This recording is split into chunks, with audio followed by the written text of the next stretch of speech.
Hey everybody, 7:30 Sunday evening. Chad with Nobody Else's Auto, and it's time for some Sunday night live chat.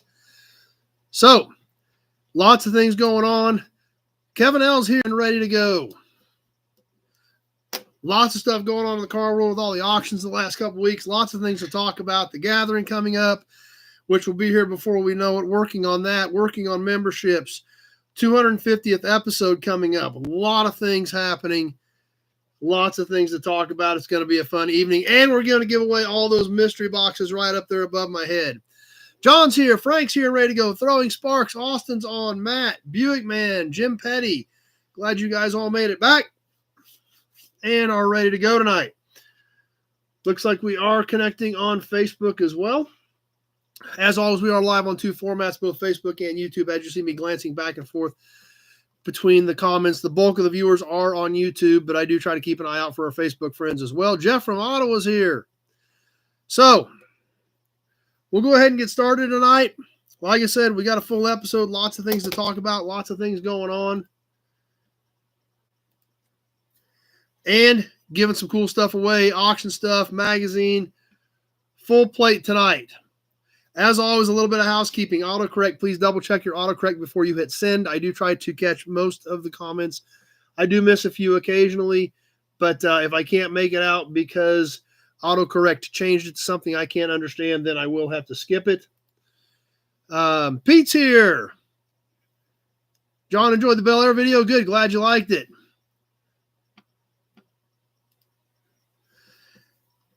So please double check your autocorrect. If you're on the Nobody Show Facebook page, I cannot see those comments. This is a shared video from the Nobody Else's Auto page. You'll need to be on the Nobody Else's Auto Facebook page or the Nobody Show YouTube channel to comment, participate in the auctions, etc., etc. Let's see. Tim B made it. Bill Disk is here. Home for dinner. Pot roast and chocolate chip brownies. So you need to bring brownies to the gathering. Ronald and Nut Farms here. Jim liked the Cab-Over video. That's a pretty clean old truck, Jim. It really is. David W. made it. Yeah, if you didn't see the video on that 62 Ford Cab-Over, you got to check that thing out. That truck has got a future for sure. It's just don't know where or who or with, but it needs a future because that's a pretty good old truck.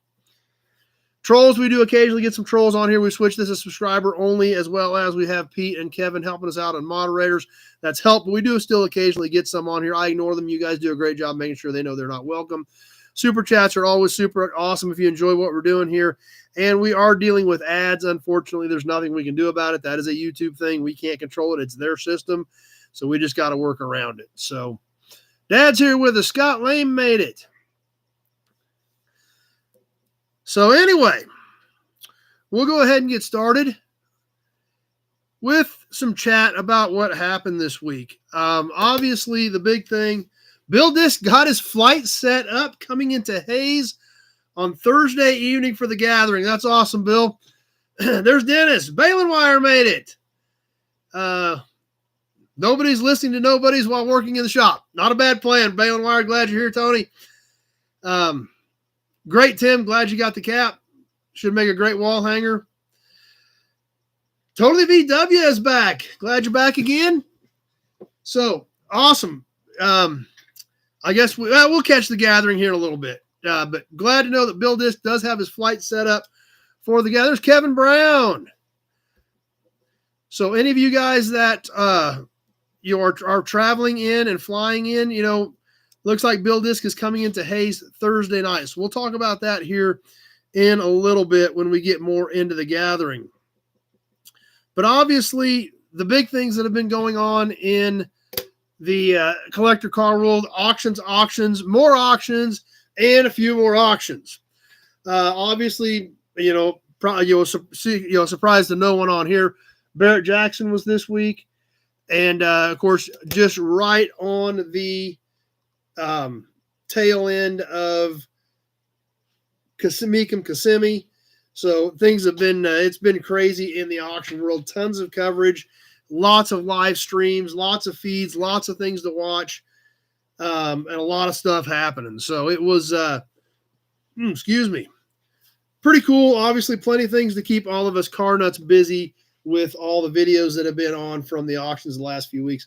Have not actually talked to Jim Wicks yet. He He was flying out of Kissimmee like at noon on Monday straight to Scottsdale. So his schedule was bananas as well. So haven't actually nailed him down to really get a feel for how he thought things went. Based on what I saw, obviously I think things are still very, very strong in the collector car world. I had it on for a while today, and of course it is Sunday. It's the end of everything. A lot of people are tired, wore out today. Today there were some deals because Barrett is all no reserve, so it's going to sell to the highest bidder at the end.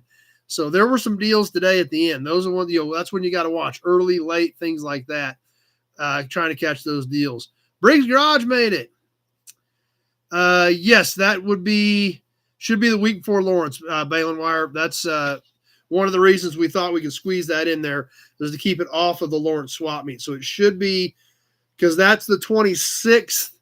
Lawrence is always the first weekend in May. So I had that in mind when we were working on this. And that would be the 26th. Then Lawrence should be the 2nd and the 3rd, the following Friday and Saturday. So I had that in mind, Tony, when I was trying to get us all put together. There's Bill Wagaman. So Scott Luft here with us on Facebook. Overall, I would say the market was very, very strong. A lot of high dollar cars, of course, Friday and Saturday. Barrett is known for that. They get in their primetime TV coverage. And pretty much everything is 6 figures. A lot of stuff gets into 7 figures. So there again, it's interesting to watch, interesting to see what's going on in the market, where things are changing, where things are shifting, where the money's going, what people are after. I tell you what, everybody knows this is coming. We've been seeing it, but it seemed like every other vehicle was either a Blazer or a K5 Blazer or a Bronco. It was just nonstop. Probably as many of those as there were Corvettes and Camaros. But obviously that stuff has been gaining in popularity. It's been growing hotter and hotter all the time. So that, probably not really a surprise, but man, the amount of Blazers and Broncos was crazy. It's like every time you turned around, there was another one rolling up, but there was a slug of them. And they brought the money. They did. So, but there again, overall, I would say everything was pretty strong and pretty stout from what I was seeing. And I didn't just sit there and watch it religiously. I had my laptop set up out in the shop, hooked to a TV, just like I did for Kissimmee the last couple of weeks. So it just kind of keep an eye on it out of the corner of my eye. As I'm working, as you're listening, something interesting popped up. I may go over and watch to see that one car sell, but that's kind of how I did it. And goofy wagon wheels, there was a lot of weird wheels. I will agree with that, Bill. There were a lot of weird wheels on a lot of stuff. Neil's here with us, and at least for me personally, almost all the ones with a lot of those wild wheels on them would have looked better with a stock wheel or a variation of a stock wheel. A lot of stock looking wheels, you can get them in a bigger size now and things like that. But I'm with you, Bill. Not a fan of a lot of the wheels that I saw. I did hear him announce Ron Pratt's name a few times. And that's another good point. Rick Hendrick bought the first, was that a ZR1 that they're coming back out with for what? I don't know what, 3.7 million or something. Some absurd number for VIN 001. Of course, a charity car, so it's a tax write-off, but still, crazy, crazy money for that first ZR1 Corvette with VIN 001. One thing that I wasn't impressed with, to say, of my own personal opinion, and I'm sure some of you guys will have an opinion on this as well. I'll be curious to see what you think. Barrett did get a new website. They did revamp their website, and I am not a fan. To me, it was cumbersome. I still can't log in. It said, log in to catch the live stream or view results, just like Meekum. Tried to use my old login. It wouldn't take it. It said, if you can't get into the new website, create a new login. Created a new login with a different email address. Still can't get in. In fact, I tried it right before we jumped on tonight just to see if maybe it flushed out, because I set it up first of the week trying to get on and thought maybe they had a bug that they got fixed or a glitch somewhere. But I tried it right before we jumped live and it still wouldn't let me in. So I think they've got some work to do on their website. That's just from my experiences of trying to use it. For me, trying to find the vehicles was cumbersome compared to Mecum. So, yeah, that's right. I did see Steve Magnante there a little bit. So, Dad said he couldn't get it to work either. Glenn said his did get in. So I was watching it just on YouTube because you go to YouTube and watch the same thing. So that's what I did. But yeah, I could not log into their new website. Old email, new email, nothing would work.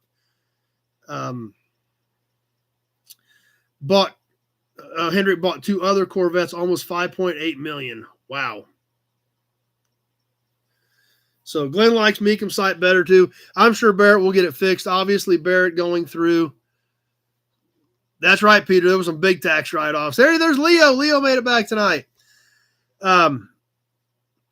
So I'm sure they'll get it fixed. Obviously, with Barrett Jackson selling a couple of years ago, there are, I'm sure more changes in the works.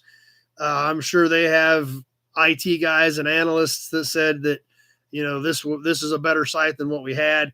And maybe it is, but so far I wasn't impressed. And I still, of course, I use Mecum's site a lot more. Maybe I'm more familiar with it, but I do like it on Mecum where you go over to the side, you can pick your day, go through those cars. It has filters to search for certain vehicles.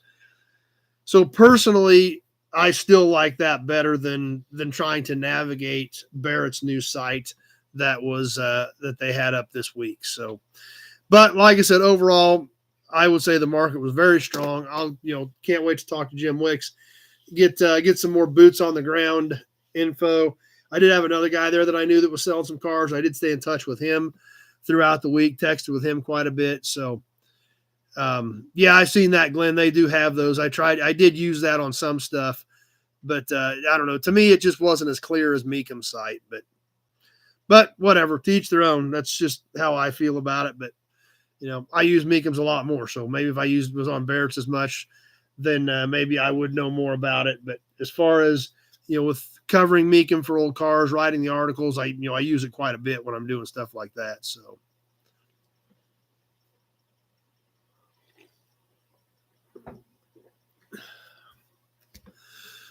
we'll hopefully talk to Jim this week. We'll get a better feel for things as stuff starts kind of shaking out and seeing how everything progressed and see what we start hearing from people over the next coming weeks. And then, of course, next week, once again, starting Wednesday, another auction. This one not directly pertaining to us. Mecum's Las Vegas motorcycle sale starts Wednesday. So it literally is just bam, bam, bam, bam, bam, auctions, and more auctions. Yeah, and they did have a lot of memorabilia at Barrett as well. So, yeah, that's right, Bill. They had a ton of that. Good point, Leo. I got them laying right here. I just forgot. But regardless, we watch it every year. We all watch it every year. We know we do. We know we're going to watch it. So it's kind of an annual ritual that it's coming. It's going to be on TV. It's going to be on YouTube.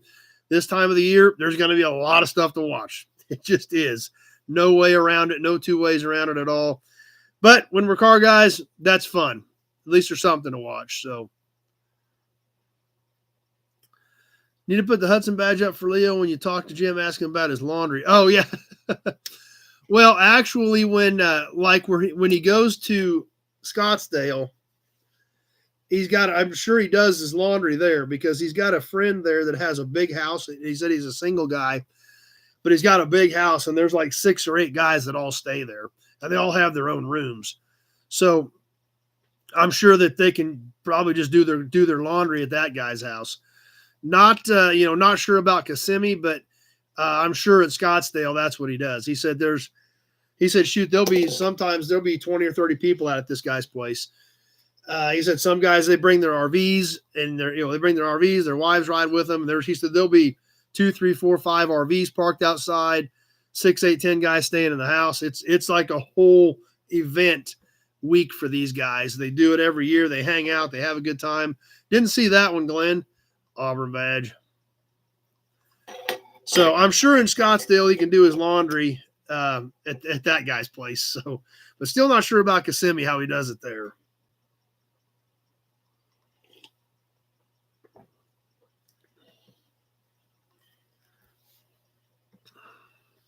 So anyway, the gathering, memberships, lots of stuff happening. Let's touch on the gathering, since Bill said he's got his flight booked coming into Hayes Thursday night. So there's a few other guys that may be flying in. Not sure what your guys' plans are, or if that's still relevant for some of you guys. But you might, if you're interested in trying to carpool, you might get that info to Pete. Pete's running the emails on this stuff. Maybe try to coordinate some of you guys on some of that type of stuff. We are basically half full as of this point. Like I've told you guys, we're going to cap it at 35 just to keep it manageable. Don't know if we're going to fill it or not. But I didn't want to not put that out there and then have some guys last minute say, "Oh, I want to come," and already have it locked in. So just putting that out there as a parameter. Nut Farm's having a party, already half lit. There you go. Tony's here tonight. Well, let's have a Hudson badge for that, Nut Farm. But that's why I'm putting it out there. We're going to cap it at 35 because I don't want some people to come in the last minute and say, "Oh, I was planning on coming. I just didn't let you know." Well, that's the parameters.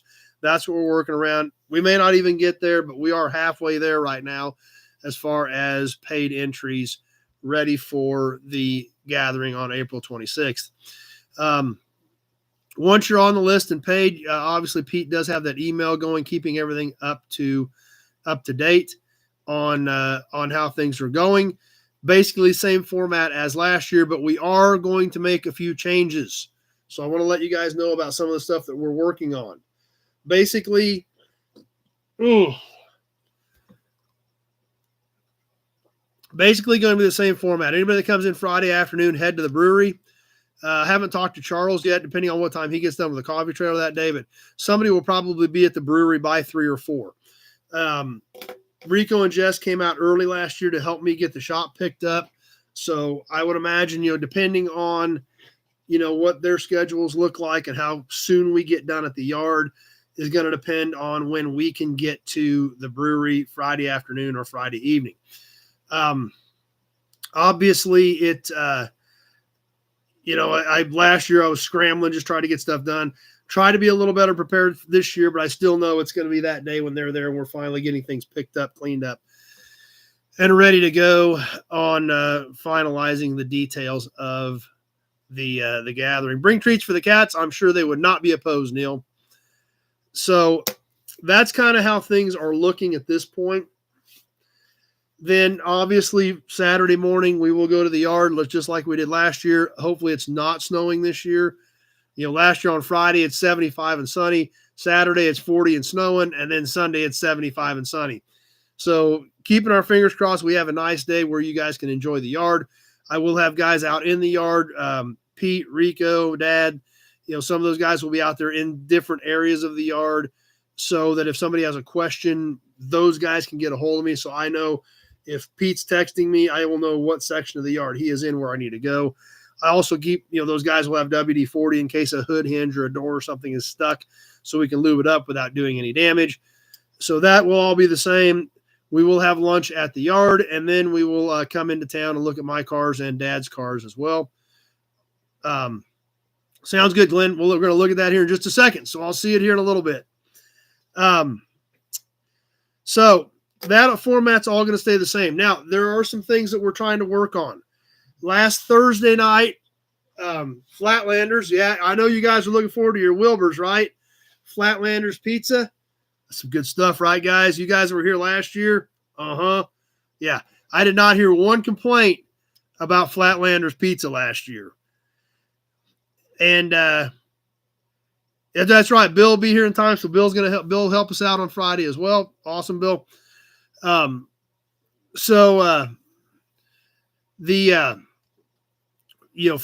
will be there Friday and Saturday night. I have no idea with that. I've only got one GMC in that era, Superior Services, and it's hitting the front. So if it's a GMC only piece, I do not, because that's the only GMC pickup I've gotten, and it got smacked in the front. So Pete's ready for a Wilbur. Yeah. So Flatlanders will be there both Friday and Saturday nights. Billy Bowman's here. Now, when we went down there to eat Flatlanders last Thursday, Ryan had put Barrett up, so we sitting there watching Barrett eating some pizza, drinking a beer. They had another deal going on at the brewery Thursday night, and Ryan's like, hey, why don't we do this at the gathering?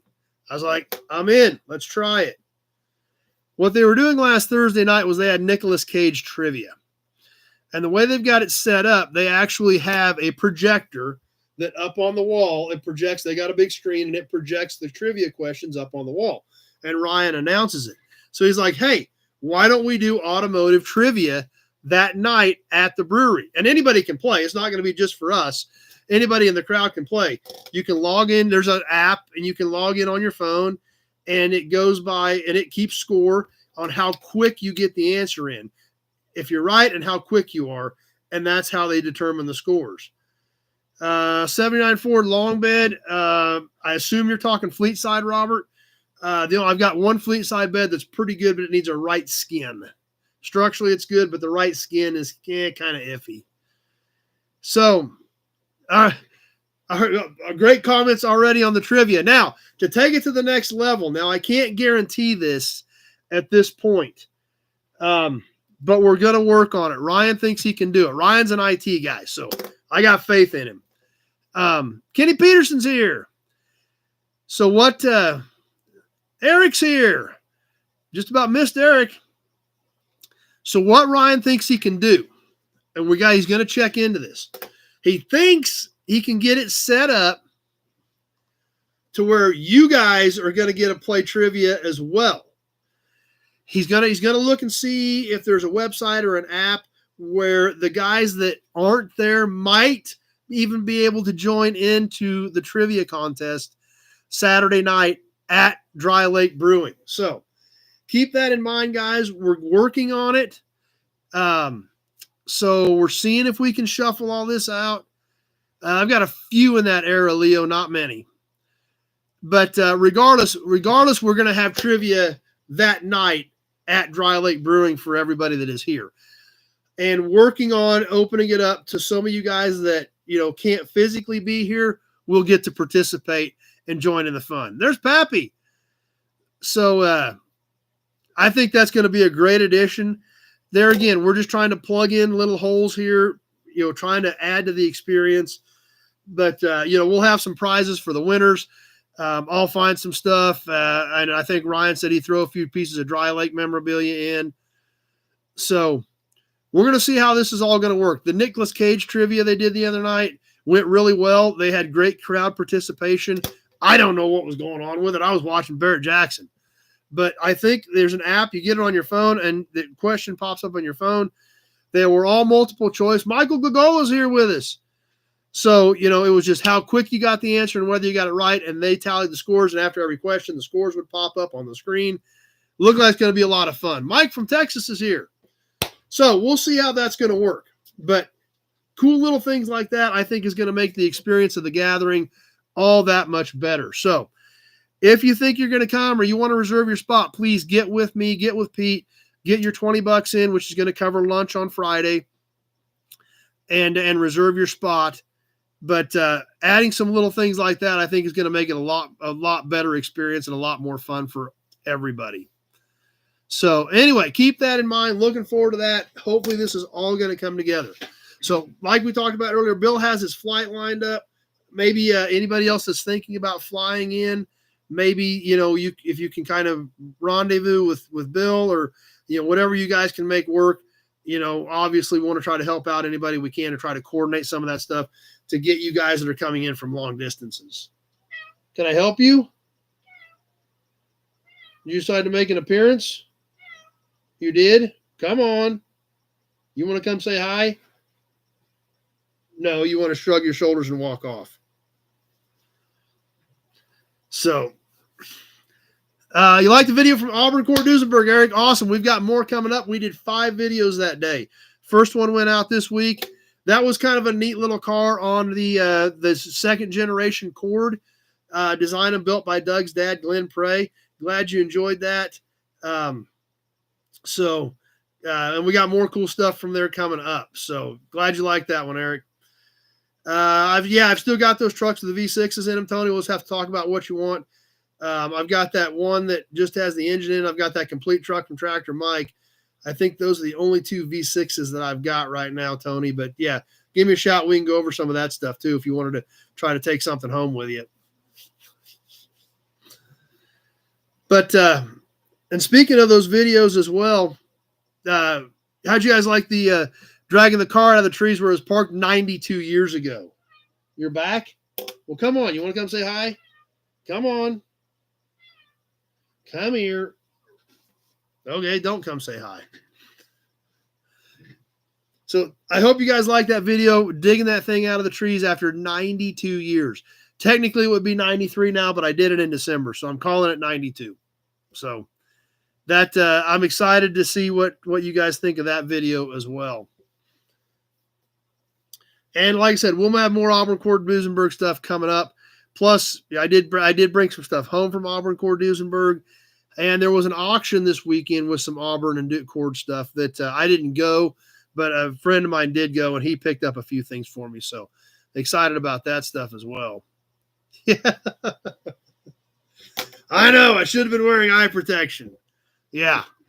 I didn't even know she did that, but I thought it was kind of funny. I literally did not even see it until I was editing the video. And it was pretty funny because I had no idea it was in there, no idea she did that, and was kind of like, yeah, Random Nut Farm thinks it's pretty funny too. Yeah, I had zero idea that she did that and put that in the video until I'm sitting here at the desk editing, cutting, splicing. It's like, what is that? It was there, so.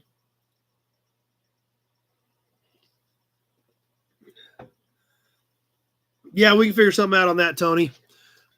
So, yeah, just give me a shout and we can go over the details and see kind of what exactly you're thinking or what you might want to take or whatever. So, Andy liked 65 Chevy video as well. Yeah, I know. I think so. I think a lot of us are starting to show our age, Andy. So we got more cool stuff coming up, but I'm excited for everyone to see that one, dragging that one out of the trees after 92 years. That was fun. Sweet. Glad you got those, Eric. Speaking of it, there you go. How about one of those?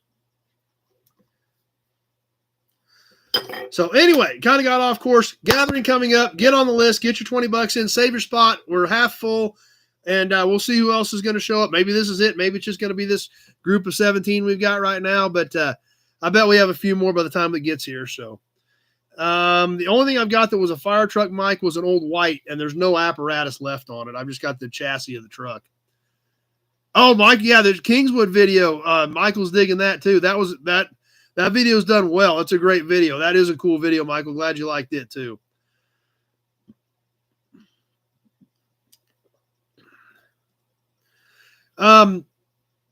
Episode number 247 tonight. Any other ideas on episode number 250?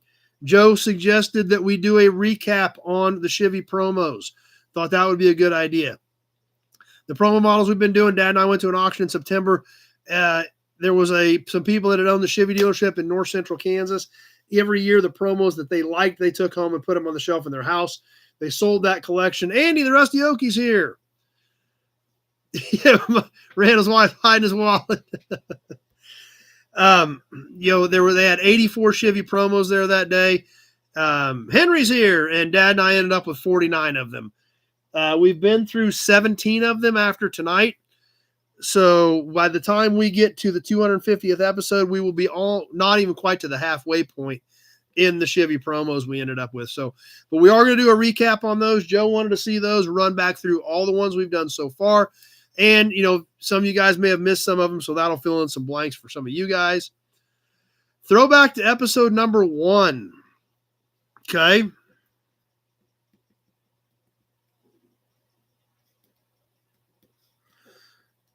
We might get those notes out. We haven't done that in a while, actually.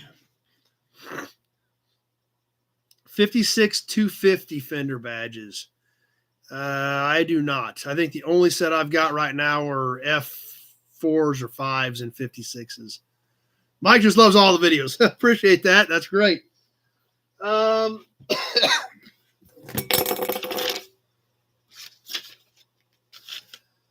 have to find my yellow pad because the first several episodes that were just done notes on yellow pads. My notebook here started January 2nd of 21 with episode number 46.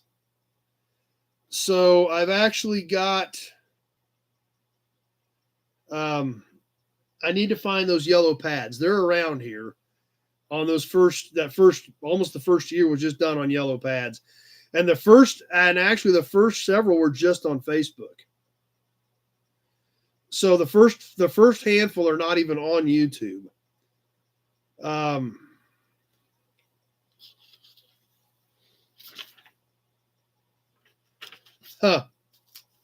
Just looking back at these notes from 2021, we made it to the 2021, just wrapped up the first year. We started in 2020.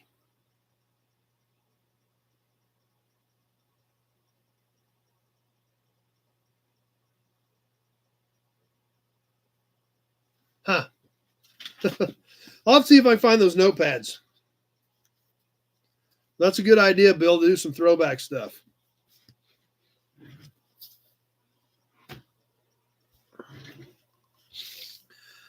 So I'll see if I find those notepads, and we may work on those notepads and a recap on promo models for episode number 250. So we will shake that up a little bit here in a few weeks from our standard normal format.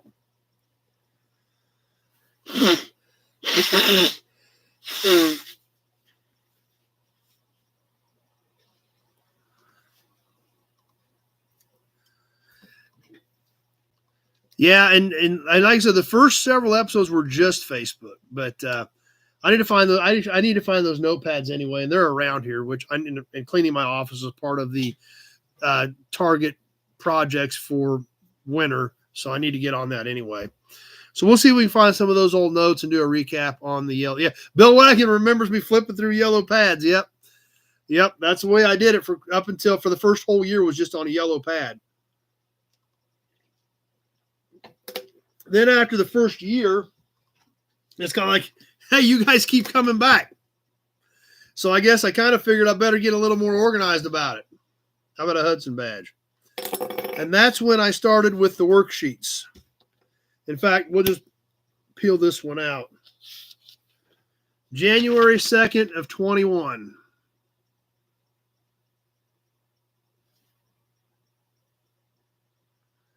The first time I worked up one of these sheets, which the sheet's gone through 20 revisions over the last 4 years too. But pretty cool stuff.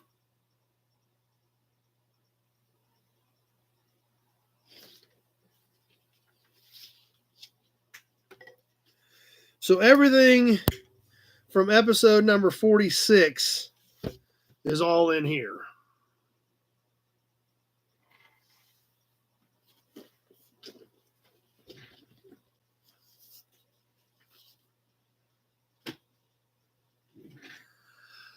Okay, next thing, membership groups and training. A lot of you guys have jumped into the membership. There's number one. No, it's not a Trapper Keeper, just an old 3-ring binder. Trapper Keepers are cool, though, because I had Trapper Keepers. Memberships and training. A lot of you guys have jumped in, joined into the membership groups. Some of you guys are getting the videos earlier. What I want to talk about real quickly right now is the training group. Several of you guys have expressed interest in doing the training group, how I do what I do. I've got a lot of that stuff put together. I've got a lot of those notes down here.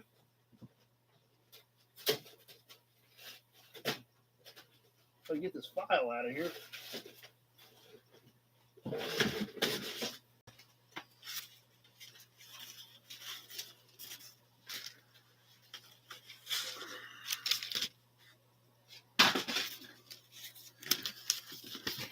I've got a lot of notes on training, how I do what I do. That's what a lot of these notes are that I put together for that training group. So A handful of you guys have expressed interest in that. There is obviously a fee to it, but it shouldn't cost you guys anything if I can help you make some money. So, training on what I do, buying parts, finding parts, marketing, packaging, shipping, everything I do. In fact, we can run through some of it here real quick. Inventory, transport and hauling, storage, processing, prep work, marketing, how I get paid, packaging, boxing, shipping, issues I've run into, things like that on how I do what I do, a lot of my processes, stuff like that. What we're going to do with it is it will be once we get some of you guys in it. Great, Tony. Like I said, I've got Pete's ready to go with it, but we need to get 2 or 3 guys in there so we have a more productive meeting.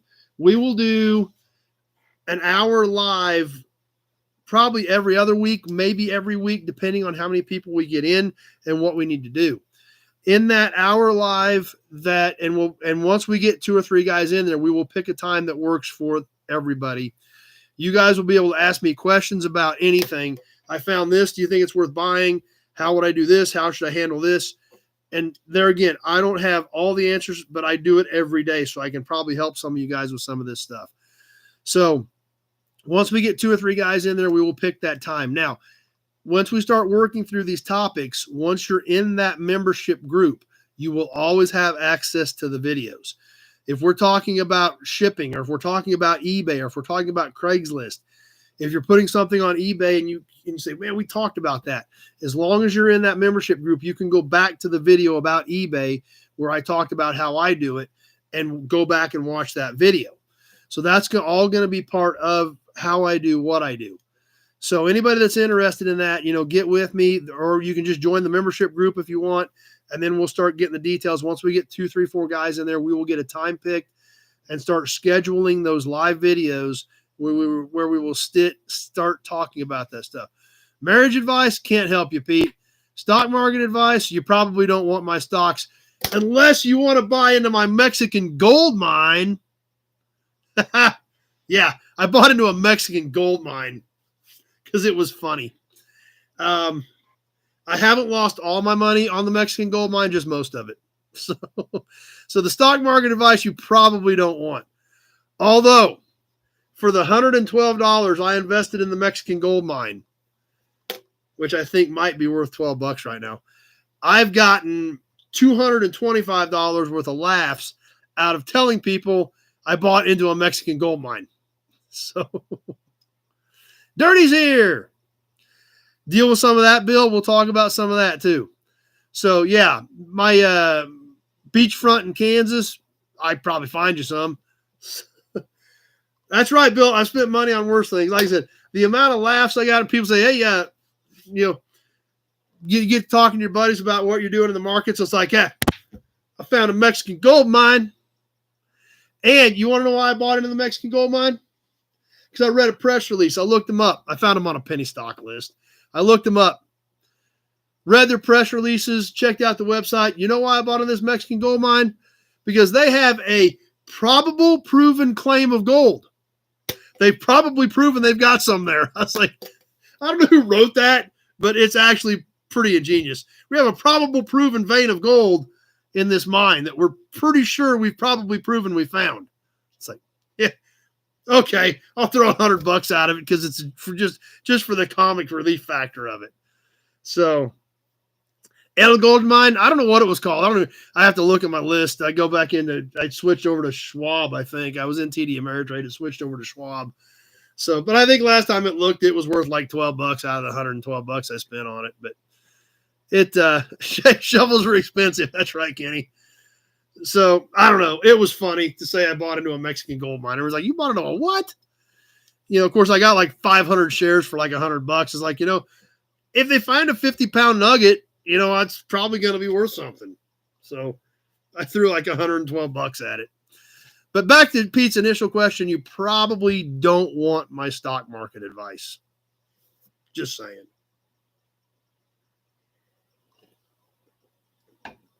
But anyway, that's what we're going to be talking about in the training courses. Get with me. Probably prove it is an actual mining term. Okay. I thought it was funny, actually. So, okay. That's, that does make sense, number one, but that was a couple years ago and they haven't done anything yet. So, no, that was actually in dollars. That was like $112. So,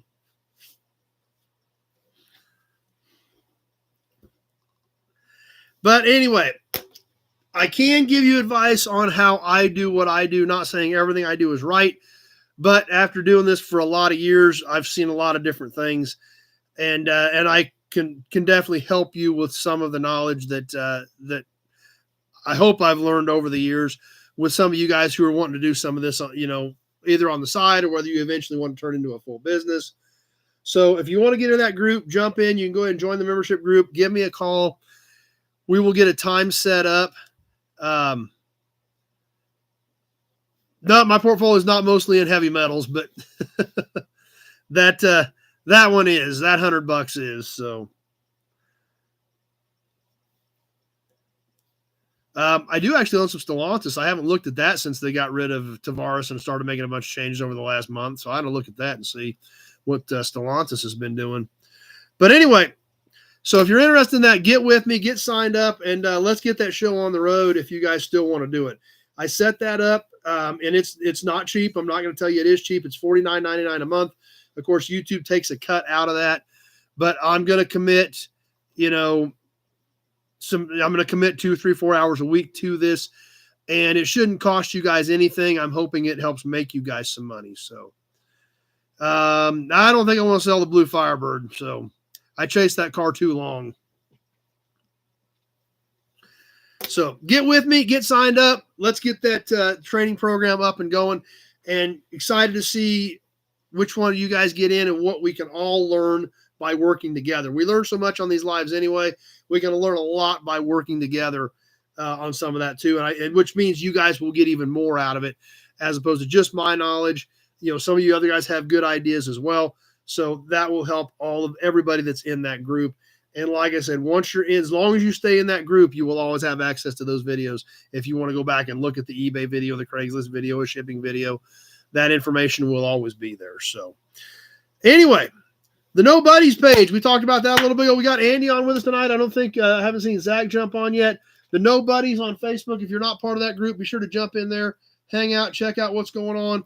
Let's see what we've got going on here. Big Job made it. Like I tell you guys, I don't comment on here, but I do check it a couple times a week. Bill Disc is haul from Carlisle. Sweet. What'd you get, Bill? Front hood bar for a Ford. That's a sweet Olds model. Chevelle grill, Ford grill. Rambler model. Sweet. 65 Rambler promo in the box. Good find, Bill. Nice score. Ford, I have not seen that Ford emergency bulb and fuse kit. I've got some of those. I have not seen that one, Bill. So you guys aren't on here. Be sure to check this stuff out. Monte Carlo factory showroom poster. That's nice. Citation poster. Good job, Bill. Let's see. Oh, there's the link to the 67 Impala Glenn threw up. Kevin working on the Ford pickup on Leonard's was that an F-150 or 250, Kevin? I didn't catch that. Good looking truck, though. Mike staying away from Mexican gold mines. That just means you're smarter than this guy is. Gary from Ohio joining us tonight. Glad you're here.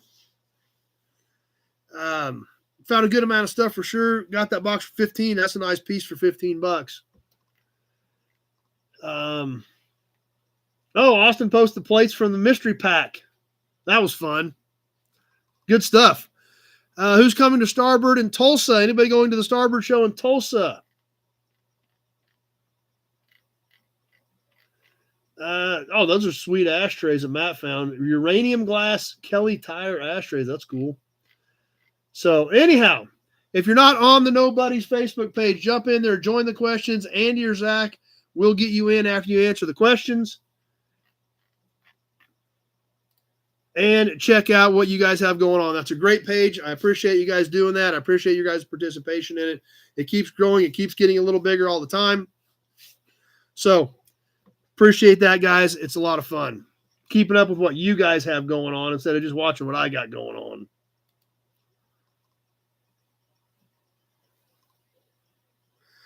Okay, new inventory. I did not pick up any cars this week. It is a swamp at the yard. I thought about trying to grab some local stuff, but I figured it's probably going to be soft trying to get in there. It's going to be soft trying to unload. So I did not even attempt it. I did not pay much attention to the Jaguars from the Ford years, number one. So don't know a lot about them. Just didn't pay that close of attention to them. But on to our promo model, some badges, some caps, story time, and we're going to give away these boxes. So tonight's promo model, another one out of the Chevrolet collection. This one kind of a funky one. We did end up with a few odd ducks out of there. We got some great stuff, Impalas, pickups, Corvettes, Camaros. But we did end up with a few odd ducks, and this one's pretty cool. The color on this one really makes this stand out. On the 1976 Monza 2+2 in lime green metallic. Oh, yeah, check that out. Lime green metallic 76 Monza 2+2. As always, these are kind of a basic on the bottom. Of course, it does have its catalytic converter in there. One piece of molded plastic. This was actually molded in a lighter green. This is one that was painted to match that lime green metallic color. Inside, obviously still fairly well detailed for a lot of these promos. And just like all the rest of these Chevy's promos, condition just magnificent. Some of the earlier ones have a little warpage, but these things are great. Have not, Kevin. Don't know much about it. I do know Derek was sponsored or was involved with that, but I do not know how well it works. So, does not say if it was a V8. Just says Monza 2+2 on the side. I'd say it's probably a V8 based on the bottom of it. Was supposed to look like a V8. You're right, Jeff. That was a popular color back then. That's exactly what I was thinking, Neil. Mint metallic green 1964 Buick Skylark. So that's exactly literally what I was thinking when I was thinking of a lime green metallic on this 1976 Chevy Monza promo out of the Chevy promo collection that Dad and I got a couple of months ago.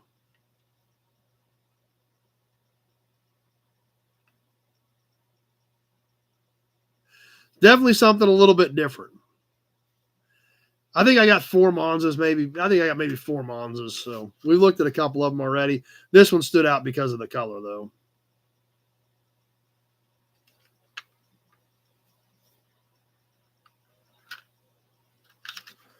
All right, thumbs up on the promo. Thanks, Kenny.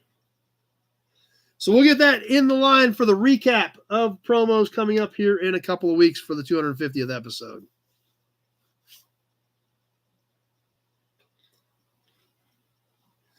Badges. Let's do a badge and a cap.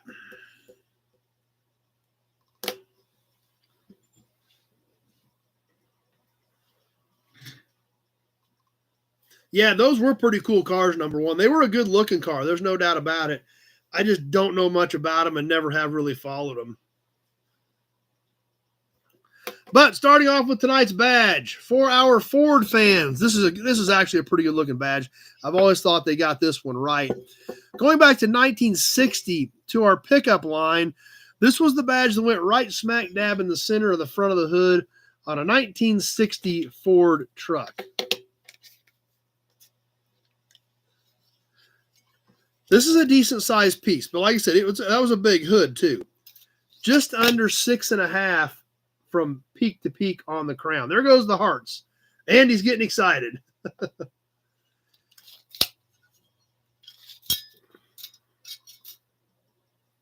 And it's about 4.5 inches tall. This particular one has pretty decent chrome. It's got a few scratches in it. As we can see, the letters were originally red. This background was ribbed and was originally red. And then, of course, the gear and the lightning bolt, synonymous with Ford trucks of this era. Backside on this one's pretty clean. Pretty good looking piece on this 1960 Ford truck badge. Rusty Okie at 30. It's going to take a little bit more than 30. But, I mean, I don't need it. This is one that was on the shelf. We could sell it if you guys wanted to auction it. But it would take a little bit more than 30, but it's a good looking piece. It does have a notch.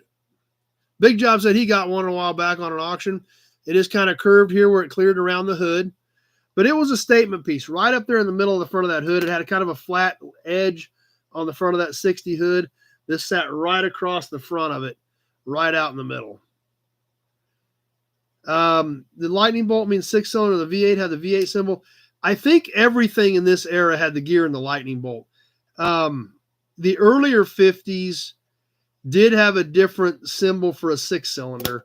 Like 52, it just had kind of like an oval shape on it on the front center hood badge, and V8 had the V8. Yeah, I know, right? I know, Andy. It's the same problem we got on a lot of this stuff.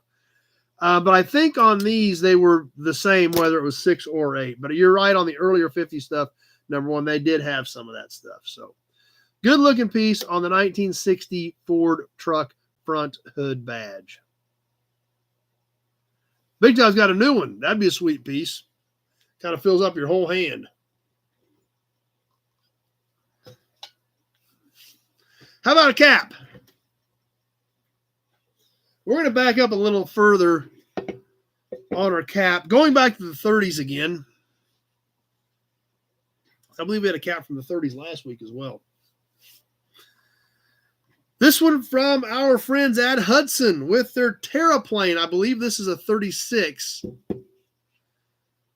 From the Hudson Terraplane. Now, the Terraplane is actually stamped into this. Obviously got some dings and dents and scuffs and scratches there. You can kind of see the Terraplane stamped into this cap. Believe the letters were probably red originally. The back of this metal, there again, a metal structure cap with a chrome cap over the metal steel structure. This particular Terraplane cap, a little smaller than some of these ones we look at. This is only 8.5 in diameter, so a little bit smaller. The other thing I noticed about this Terraplane is most of these dog dish type caps have a pretty good oval to them, a pretty good bevel. This cap, surprisingly very flat. We look at a side profile on this, not a very deep cap on this Terraplane. Like I said, I believe it's 36 based on my research. I did see some other ones. Some of them said Hudson Terraplane in a circle, and there were some that said Terraplane and they had an oval around the Terraplane. But from what I could find, most of the 36s just said Terraplane stamped right across the cap. So definitely not one you see on a regular basis for the Hudson Terraplane. So that's what we've got for tonight.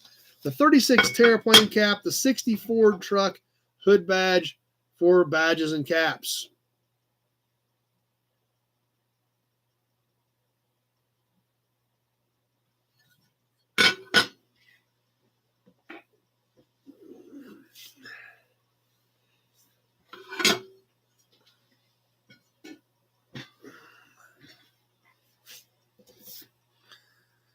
Story time. Let's catch story time. Then we're going to give away these boxes.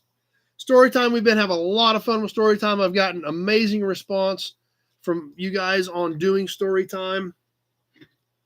Let me grab my paperwork. And there's a little bit of an interesting story with this particular car. I don't remember this story. I don't remember doing it. Dad told me I did it, but I don't remember it. Let's have a Hudson badge while we think about it in honor of our Terraplane cap, though.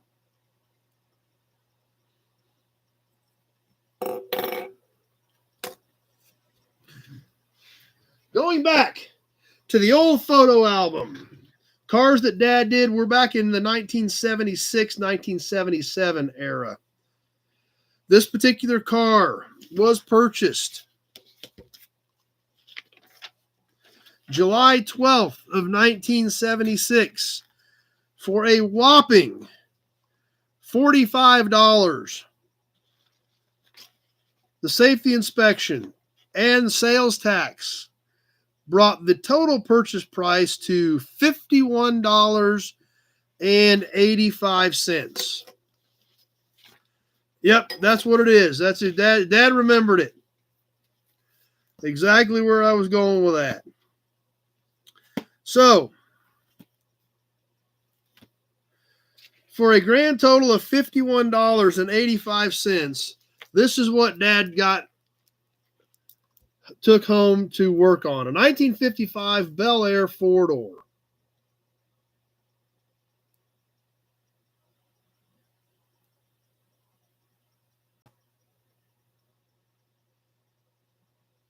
There goes the hearts.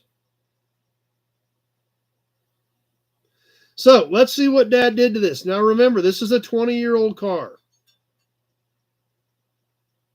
And I'll show you the receipt just to make sure you guys don't know that I'm fibbing to you. Tim watching from Canada tonight on Facebook. Glad you're here, Tim. Hope you're enjoying the show. Balin Wire says sign him up. He'll take it. Here is the purchase receipt from July 12th of 1976. You will notice up here, 1955 Chevrolet, purchase price $45, safety inspection $5.50, sales tax $1.35 for a grand total of $51.85. Steve's here. Steve Reed made it tonight.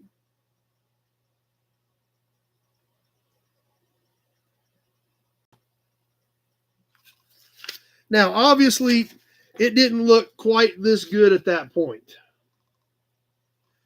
I'm sorry about the glare on this, guys. I don't want to take these pictures out. I'm just trying to work with best we can with the glare. So let's find out what Dad had to do to this old 55 Chevy.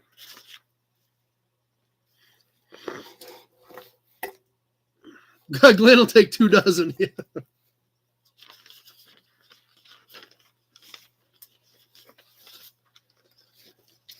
Okay, time travel is cool. Yeah, we get a lot of comments about time travel on this second segment, and I'm glad you guys are enjoying it. I get more feedback about this segment than anything else. So let's see. What kind of work did this 55 Chevy need? Now, remember, at $51.85, we're anticipating it needs some more repair work. Replace upper A-frame bushings. Replace lower ball joints. Pack front wheel bearings. Replace tailpipe. Replace muffler. Replace pinion seal. R&R radio. Remove and repair. Remove and replace taillight lenses. Repair turn lights. Replace right front window. Replace right rear window. They must have been cracked. Replace vent window. Install and balance 4 tires. R&R trunk lid, R&R hood. Replace right rear brake. Replace right something nut. Rear, replace, I almost had a lug nut stripped out. Replace right rear lug nut. Replace heater hoses. Replace upper radiator hose. Adjust the valves. Service, flush cooling system. Wash and clean motor. Paint car, complete. So he did a complete paint job on this car. And we love paint prices. Wait till you see the ticket on these paint prices. We talk about this every time compared to what paint prices cost today. Painted the whole car. Wait till you see what that cost.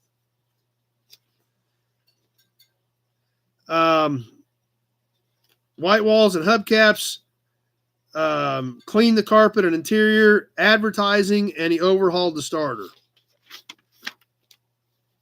That's why he changed the radio. It had a factory Wonder Bar. So he put a regular radio in it and then sold the Wonder Bar separate. Actually, it was, let's see. So let's see what the tickets we've got here are.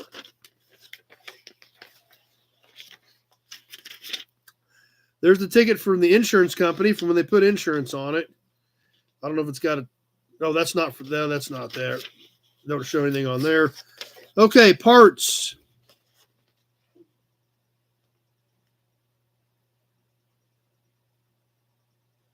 These are all handwritten parts tickets. So trying to Read them. Tailpipe, $6.64. Pinion seal, $3.31. Ball joints were $22.97. So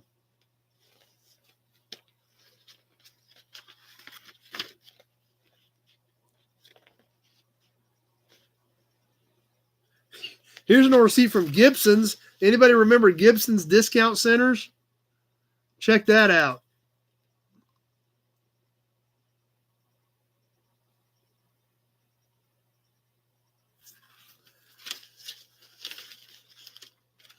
And our paint prices.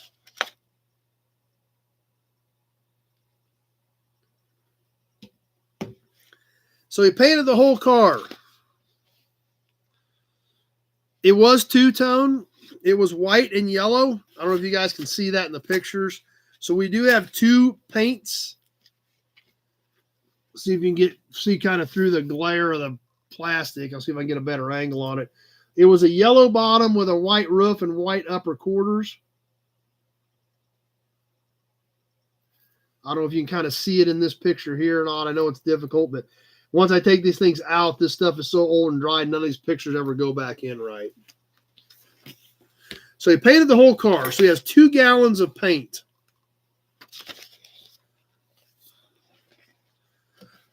One of them was $20.80, probably the yellow. And the other one was $18.10, probably the white. And there was another gallon that I'm assuming was probably a reducer, 8022S. I actually think that was a reducer number. A gallon of reducer was $3.67. So 2 gallons of paint, a gallon of reducer, and this was before he was actually a business, so he even had sales tax on it.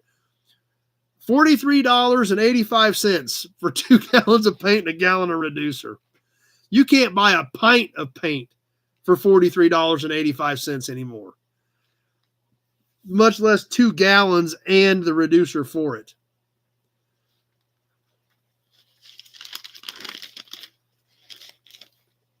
He did pick up another pint for the interior.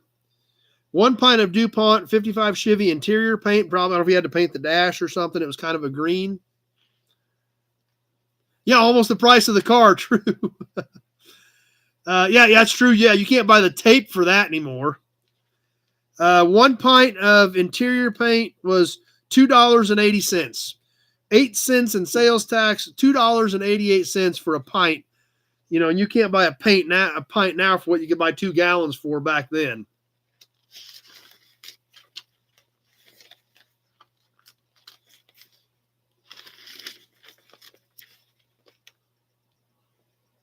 That's what I'm thinking, Kenny. 8022 reminded me of a reducer, of a Centauri reducer. That's exactly what I'm thinking, Kenny.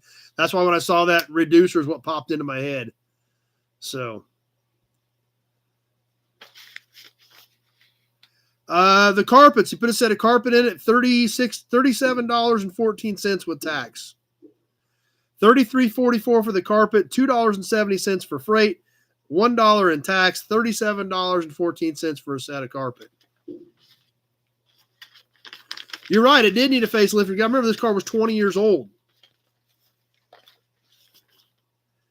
Bought it in July of 76, 21 years old. So, the newspaper ad from August of 1976, 1955 Chevy Bel Air, exceptionally good, original condition, see it 22/10/25. It was in the paper 3 times from August 27th through August 30th. For a total price of $2.60 for the ad in the newspaper.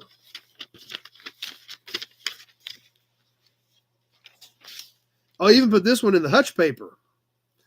3 days in the Hutch paper was $2.40. And he put it in the Tribune, the Great Bend paper again as well. So it didn't sell immediately. So he put the first ad in at the end of August, sold the car October 2nd. So had it for sale for a month. And sold it October 2nd of 1976, 2 weeks before my birthday, for $750. So a lot of time and a lot of effort, but that was a pretty good profit for, it had a lot of hours in it, but not bad profit in that time. Now, what did I do? Well, I don't think I did it, but Mom and Dad still claim that I did. When Dad was working on the body, and remember, he's working in a single car garage at this time. So, and that garage is actually still there. It's the one that's just right up the street from where we're at now, just on the other end of town, on the north side of town. Supposedly, as Dad was working on the car, getting ready to paint, he was sanding it down, straightening a few dings and dents, getting it ready to repaint. And he was over on one side of the car, and he started hearing a banging on the other side of the car. Me, in my 1.5-year-old infinite wisdom, decided I was going to help. And I found a hammer laying around somewhere, and I went and started beating on the other side of the car because I was going to help. So Dad still says I did it. So yeah, that was the story on the 55 Chevy. Is I went in and I was going to help at 1.5 years, and I found me a hammer and I was going to help. So I couldn't have done too much damage at 1.5 years, but I thought I was going to help. They was out there working on the car. I was going to go help. So I went and started beating the other side in while he was trying to straighten the other side. So, but there you have the rest of the story on the 1955 Chevy Bel Air. They did drive it in the Hoisington Labor Day Parade. Now, Hoisington, Kansas, 9 miles north here, has a huge Labor Day celebration every year. It's 110, 120 years old. And they drove it in the parade that year. Mom drove it in the parade, and it was actually used in a TV commercial for the Chevy dealership in Hayes. That's what these notes over here are for, is after they had it in the parade, the Chevy dealer in Hayes used it for a commercial. But there it is, the 1955 Chevy Bel Air 4-door and 2-tone yellow and white with a 6-cylinder.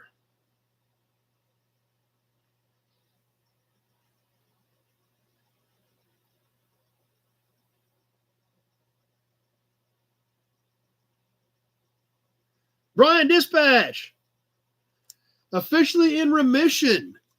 That's awesome news for Brian Dispatch, officially in remission. Great, Brian. Congratulations. We're all happy for you. That is amazing. So excited for you, Brian. Glad you're here. Glad you're feeling better. And officially in remission is a huge step for you. I found a body hammer with a pointy end, so I was going to help. Because that's probably the hammer that I saw Dad using was a body hammer, so I was going to help with it. Sounds like me painting a white 64 Pontiac just washed with a dandelion.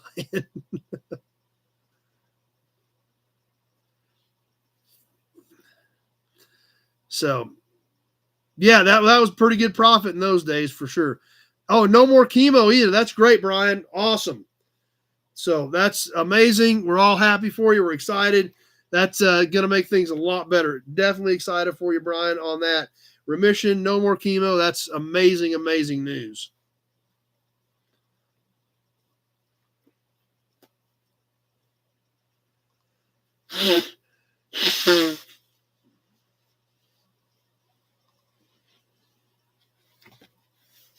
So, good story time tonight. Glad you guys enjoyed it. Had some great comments, great positive comments about it. And glad you guys enjoyed it and are still enjoying story time. It's a lot of fun. Definitely a flashback for me and Dad as well. Good idea, Bill. How about we just give you both badges for that? Boom, right there. Look at that. In fact, we're just going to do this. We're just going to do this. Are you ready? Are you guys ready? Right there it is. The Big Kahuna. The 34 12-cylinder Auburn Salon bumper emblem.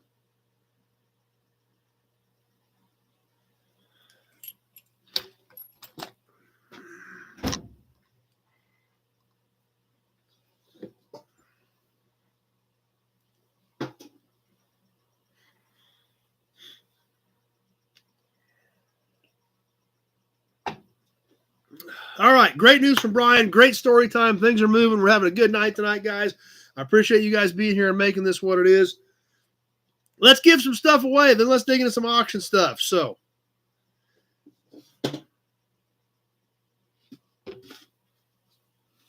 The big Buick oil can. It's ready. The names are in there. We're ready to yank them out. Who got in this week? The last packet before we give it away. When did the Hudson badge join the show? It's been around for a while. I bet it's been around for 3 years. I don't know. I really don't know. But it's been around for a while. Who got in this last week on the raffle? Austin, Charles Fitz, Adam Briggs, Tony Napoli, Dennis Chapman, and Balin Wire, Tony Roach, all in this week. So let's do some yes. Let's yank some of the names out of this can.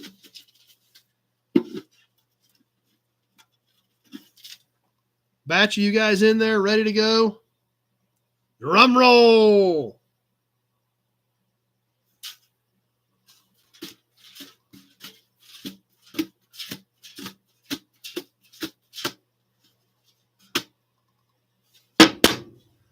All right.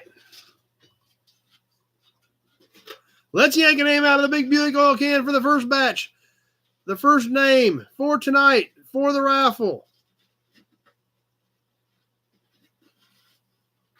FC's here. Well, if I can get a hold of some of these things.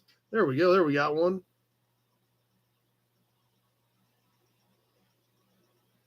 What do we got here?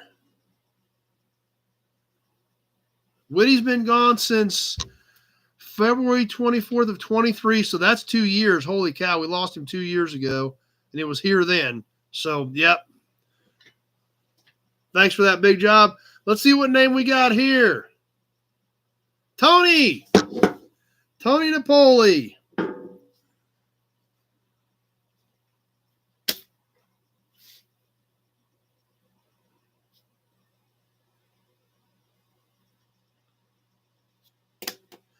All right, Tony, which box do you want? Uno, dos, tres. Which one do you like? Your pick. I don't even remember what's in them at this point.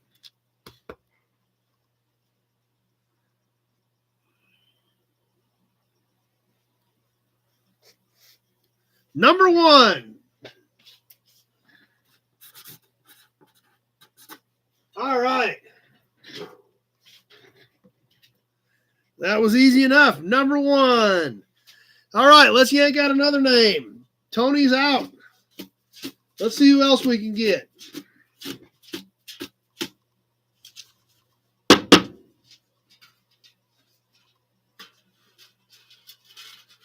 If it's Tony, we'll grab a different one. If not, somebody else is going to pick between 2 and 3.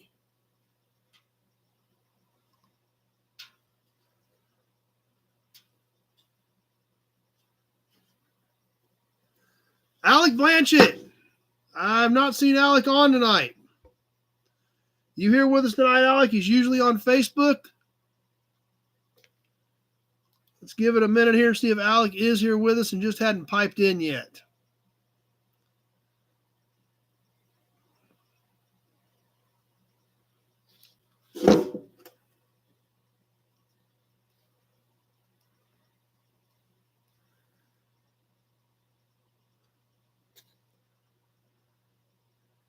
Give him a few more seconds. I have not seen him comment, and he usually does let us know when he's here, so we'll see if he is hiding out there. If not, we'll yank the third name.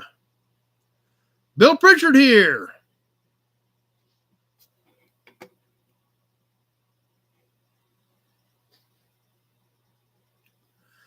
Okay, do not see Alec jumping on there, so we'll yank the third name, and he'll get the other batch.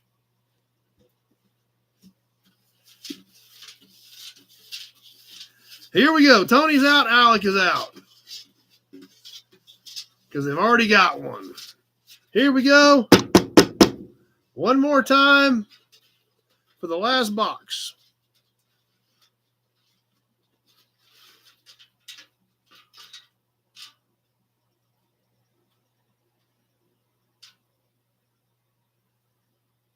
And we've got Austin.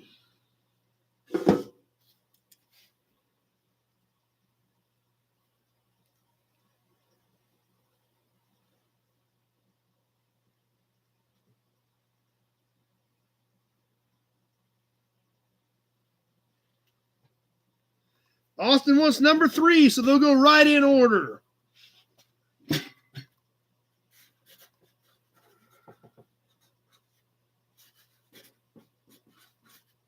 All right.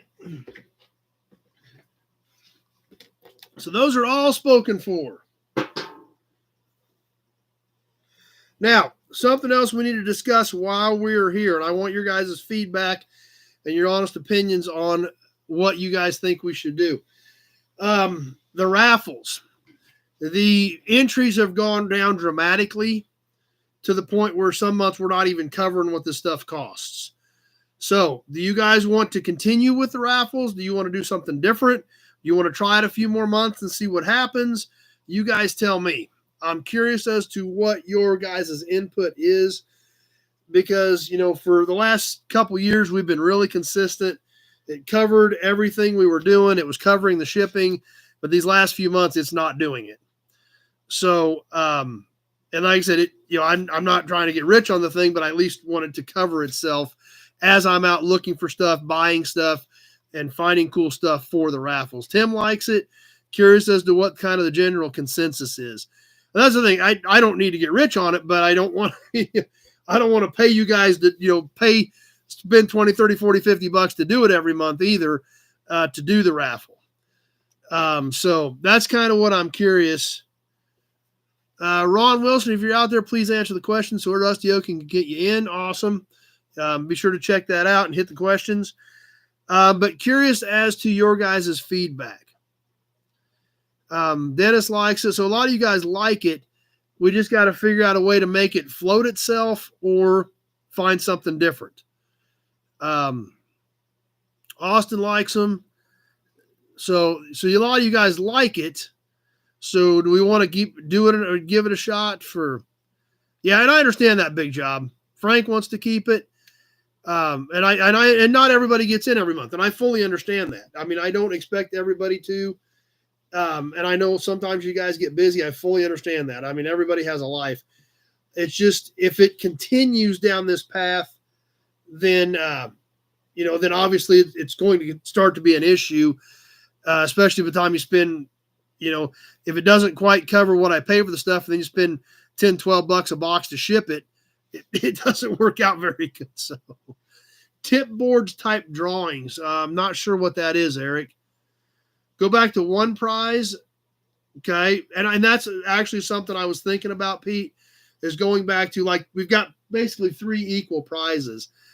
That's one thing I was thinking about, Pete, going to like one nice, like one bigger toy, and 2 smaller toys instead of trying to, last month we had 3 toys that were all pretty much equal. The cab over was probably the best, but the other 2 weren't too bad. So maybe we try that. I mean, are you guys cool with that? Maybe we go back to 1 bigger piece and 2 small pieces instead of trying to keep it more equal. I try to keep it more equal to get more people involved, but that doesn't seem to be doing it. So Nut Farm's cool with that. Michael, we need to get in more often. So if one month the money is light, to extend it to the next month, but Michael must try and keep it. We did that last year, Michael. We did January and February. We did an extended raffle when we did the radiator shelf because we had a big piece. And after, so it went like 7 weeks instead of 4. But after the 4th or 5th week, there were no more entries. So it kind of, extending it didn't do any good. Appreciate that, Tony. So maybe we'll try that if you guys are cool with it. Obviously, by far the bulk opinion is to keep it. Featuring a special sale item, we could do that too. I could mix in, in the auctions, a couple of bigger pieces with a reserve. And you're right, Pete, we did do that. We would start with 1 cool piece. And if we had a bunch of entries, then we would throw a couple more in. Organic Machines back. Briggs loves it. And that's it, Matt. It's not, I don't need to get rich on this, but I don't like losing money either to do it. And, especially trying to, say, oh, well, I covered the stuff. Well, now I got I got to spend $30 to ship it all. And sometimes it works with auction pieces, and that helps. So Dirty says, just whatever we got to do to keep it going. So many slots pulled, 1 or 2 pulled or named slot spot. Don't give away until the spots are all filled. That might be an idea too, Eric. I'd have to look into that. But for the most part, the general consensus is to keep it. In some way, shape, or form, everybody wants to keep it. Highest bidder at the end of the month for the item. I don't know how well that would work either. That would be kind of a pain to do, to drag it out over a month of how people are going to get those bids in and when they're going to get them in. That's right. Then that's a great idea, Nut Farm. Get more members. Share this with your friends. We've been hovering right in this 50 to 60 people window for a couple years. I'd love to see this get up to, I think if we get over 100, it would be a handful, but we can sure get up to 60, 80 people, and that would help too. So that's, absolutely Nut Farm. We always talk about that. Tell your friends, get them to join us, get them to hang out. Kenny got some cool pump plates, wants to keep it going. Well, obviously the general consensus is keep it going. So, we'll plan on that. We will do something. I think we'll go back to one primary prize, and if we get good participation, we'll add some stuff to it. They're just probably not going to be as good as trying to keep things more on an equal level.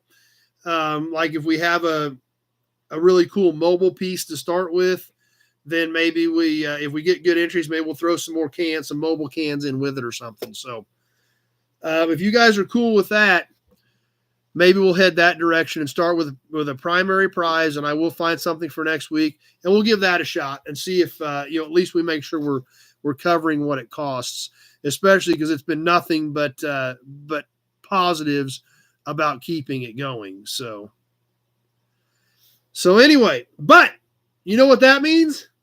If we're going to do a raffle next month, we got to pull another name out because somebody has to kick off next month's raffle with 10 free entries, right? Who's that going to be? Well, we know it's not going to be Tony. We know it's not going to be Alec. We know it's not going to be Austin.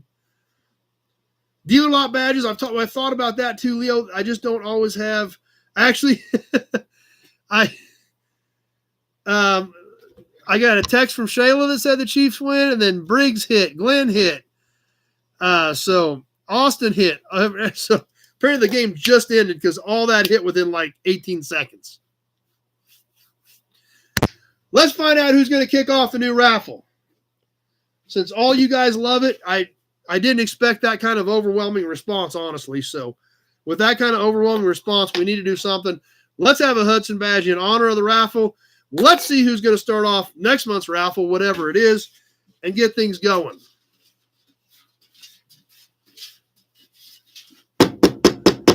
All right.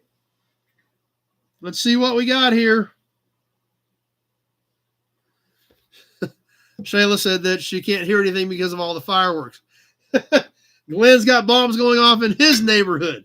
Shayla said there's fireworks going on all over at the house. Martin's here with us. Glad Martin made it back. Let's see who's going to kick off next month's raffle. 10 free entries starting off next month.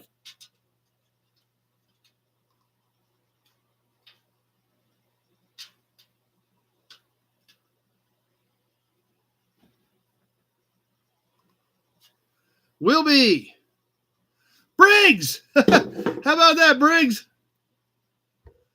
You're going to start off the new raffle.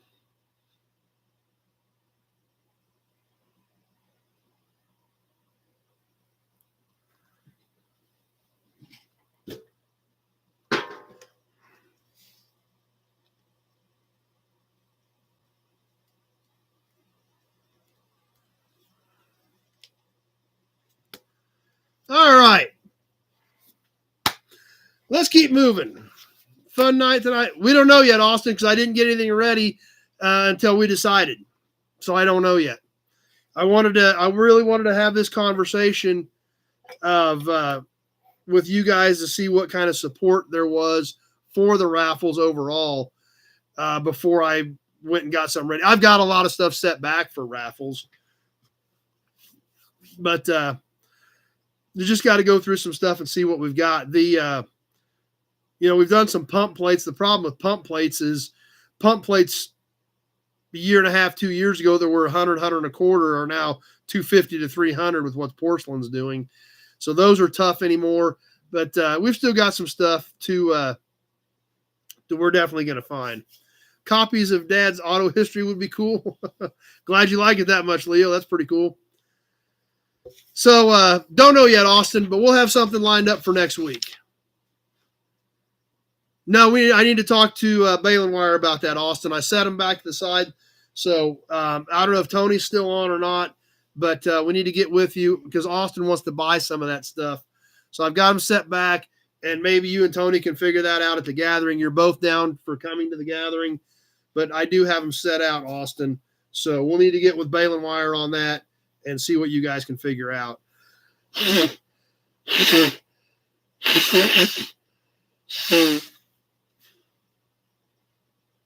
So, one thing I'm pretty sure you guys still want to do is auction stuff, right? All right, Balin Wire is back. Austin wants to buy a few of those brochures out of the pack the other night. So, you two need to get together, figure out what's fair for you, and then you guys can work it out at the gathering, or you can do it all since you guys are both scheduled to come. I got those brochures set out that Austin wants to buy, so I'll let you guys figure out what's fair on that.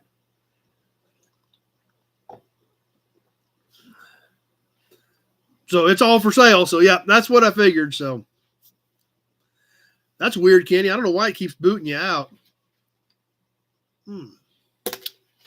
So anyway, auction time, right? I know you guys didn't change your mind on auction stuff. So let's do it and sell a few bits and pieces tonight as well. Hopefully it don't keep booting you out of the string. There was no address on that, Michael.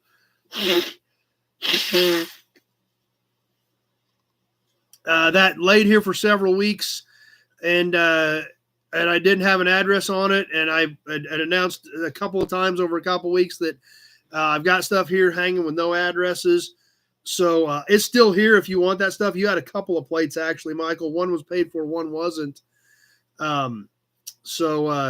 That's why I sent that refund, because I didn't want to keep your money when I couldn't ship it to you.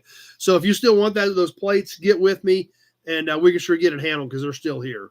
But that's why I sent the refund. Eric missed the conversation about the gathering. The gathering of the Nobodies, April 26th. Super chat from the Nut Farm. Awesome, Randall. Love super chats. That's so great that you're a big supporter of us anyway. Throwing super chats out there while we're live is awesome, and so excited that you guys think highly enough of what we do here to throw those super chats out there. That's great. So, awesome, Nut Farm. Your first super chat. It's even telling me it's your first super chat. So that's awesome. Gathering April 26th, Eric. We are 35 of you guys are coming in on April 26th. We're going to go hang out at the yard. We're going to hang out at the brewery. We're going to eat some Flatlanders pizza. We're going to check out my restored cars. We're going to look at Dad's restored cars. We're going to go back to the brewery on Saturday night. We're going to play some automotive trivia. We're going to eat some more pizza. We're going to drink some more beer. Kenny Peterson working on coming. Awesome, Kenny. That would be great. Excited to meet some of you guys in person that didn't make it last year. So April 26th, the second annual gathering of the Nobodies. So, yeah, if you're interested, Eric, Pete is working the email list on that. You can send Pete an email. Pete, if you could throw your email address up there again, please, I would appreciate it. badboychevrolet@gmail.com, I believe. But Diet Pop, I think they serve Diet Pop. They got Pepsi there, I think, so I'm sure they got Diet Pepsi at the brewery. But we do know Flatlanders Pizza is going to be there, and that is a win. But, yeah, the brewery does have pop, so I usually get a Pepsi when I eat my pizza. Thanks, Pete. Appreciate that. So if you're interested, Eric, if you want to try to make it, we are half full at this point. Truck gathering in Guthrie, Oklahoma that weekend. So, but anyway, and there's no perfect date for everybody, and we understand that. There's nothing we can do about it, but we try to get something that can work for a lot of people.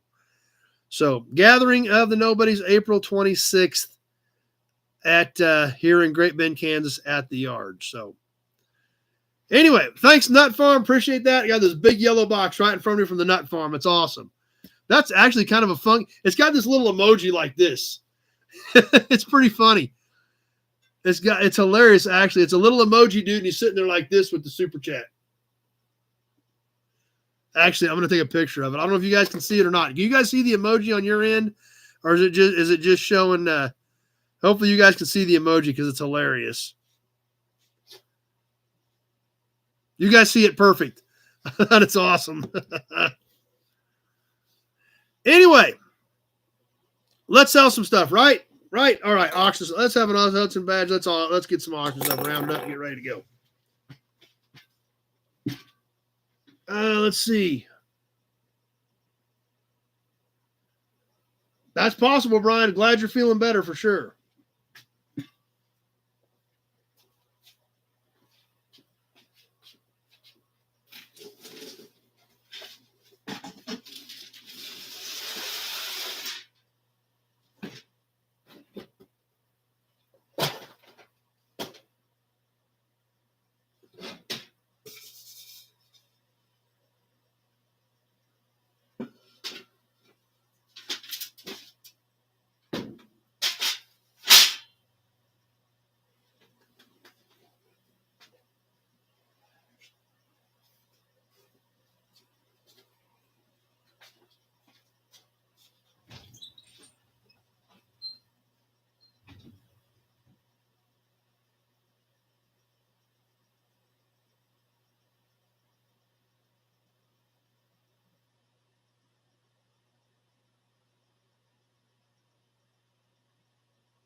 All right. Actually, I left a couple pieces out in the shop, so I was like, couldn't find a handful of stuff I'd laid out. I left it out in the shop. Brett's here with us from Idaho tonight. All right.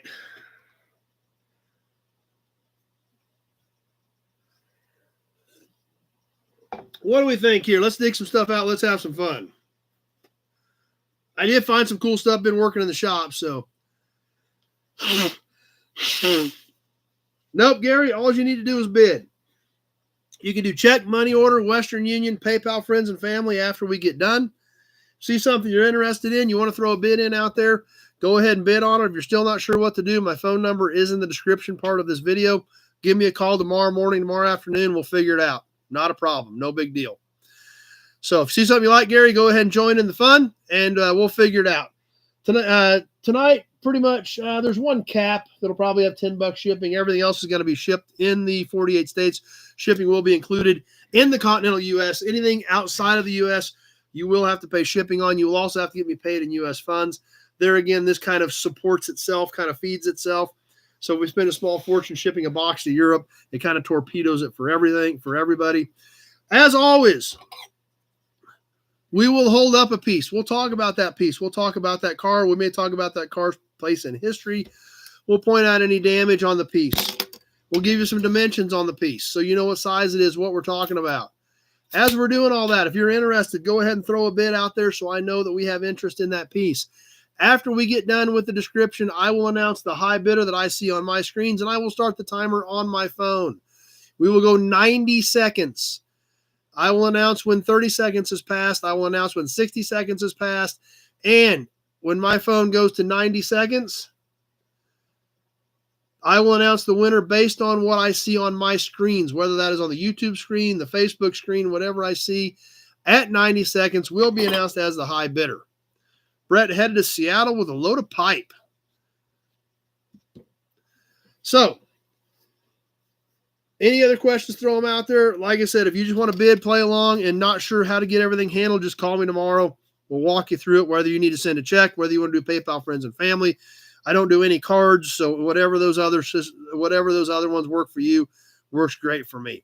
We'll start off with a few smaller items.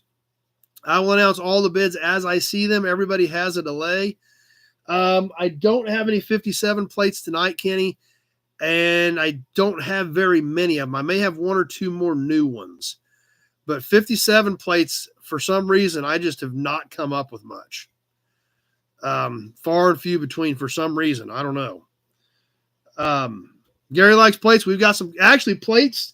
I've got a few cool plates tonight. I think you guys are really going to dig a few of these plates that I've got set out tonight. Like I said, I've been working in the shop most of the week, so I did find some cool stuff we threw in there, and gonna be it's gonna be a good time. Let's see. Oh, I will announce the high bidders as I see them on all the bids for the first few items. We'll start off with a few lower dollar pieces. Everybody has a delay. Some people it's 4 or 5 seconds. Some people it's 20 seconds. Just so you can get an idea of what I'm seeing versus what you're seeing on the first few items. As we get further into it, I may not announce all of them. If several bids come in at once, I will only recognize the high bid that I see on my end. Let's go ahead and get started with, we did some cool pens and pencils last week. I got another handful of those.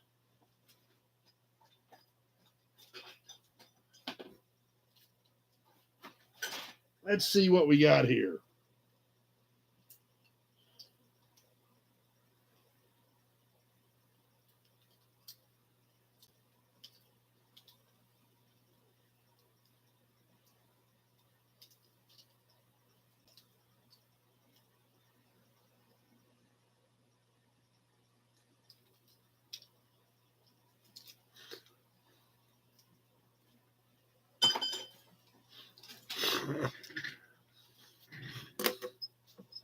Okay. Pens and pencils. Starting off with Champlin.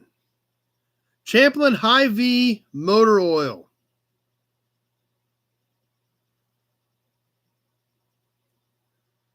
From Oscar and Harry, Nest City, Kansas.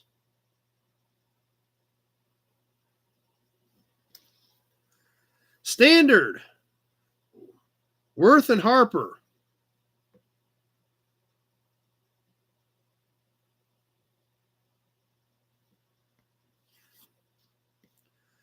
A Mobil. Got the little Pegasus on it.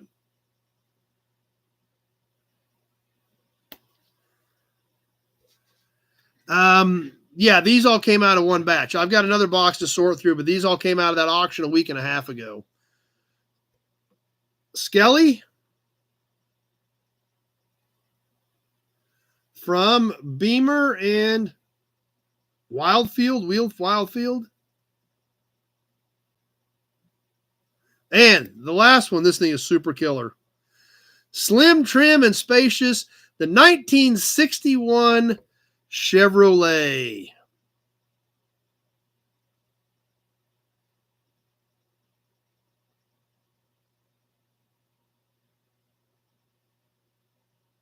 So, 5 of them on this batch. Mobil, Standard, Skelly, Champlin, and Chevrolet.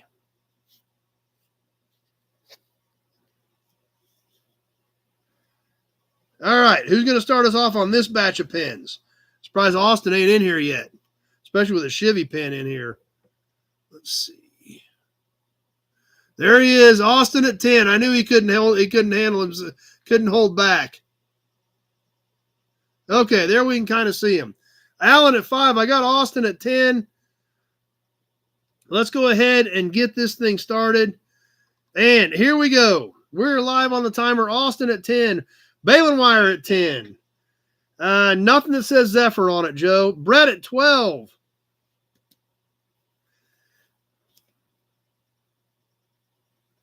Balin Wire 15.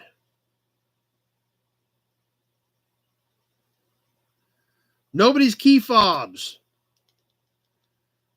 Yeah, we could get some Nobody's keychains. I got to get on t-shirts. I got to get on that deal too. 30 seconds gone. Balin Wire at 15.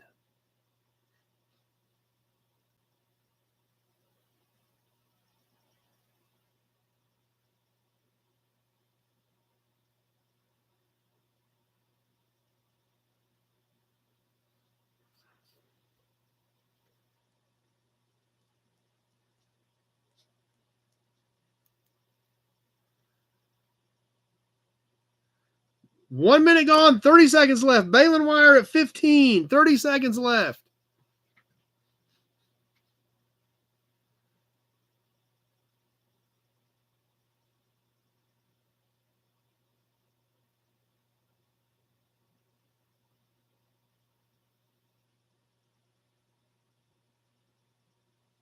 Just about ready to wrap this one up. Balin wire at 15, Austin at 20. And that got it done. Austin got that in at about 126. Dirty's actually wearing his nobody shirt. Awesome. Austin at 20.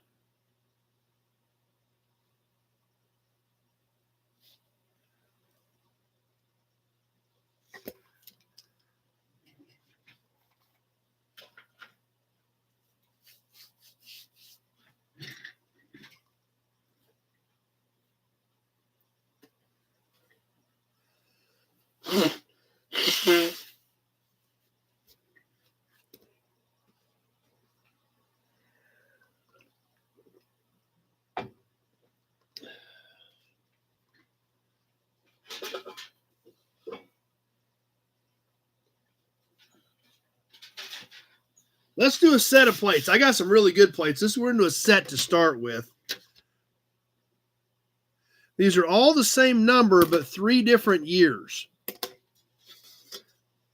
And these are all D tags, so you don't see D tags very often. We see some Auburn badges around here very often. We don't see a lot of D tags. D tag D144F from 1972. Black background with white letters. Pretty good shape. This is original paint, original colors. Backside looks pretty good. D144 Frank. From 1972, going along with Tractor Mike made it tonight. Dirty at 20, going along with it in 1973. D144 Frank.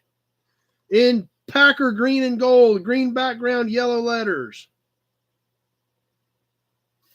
And along with that, you're getting 1974 Martin at 25 D144F in kind of a reddish orange with white letters.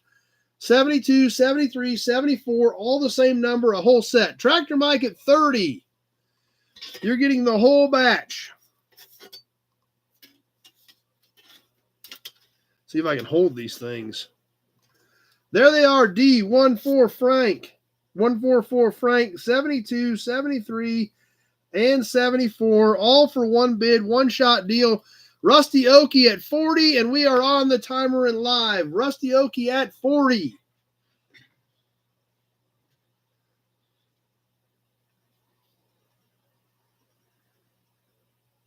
Tractor Mike, 45.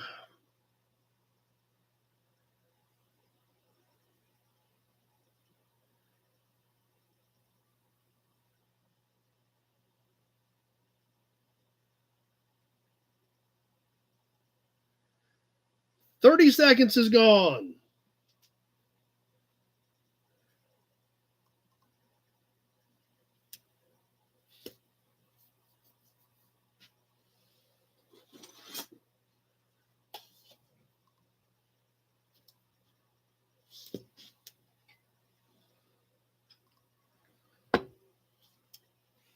Coming up on that 1 minute mark, Tractor Mike at 45.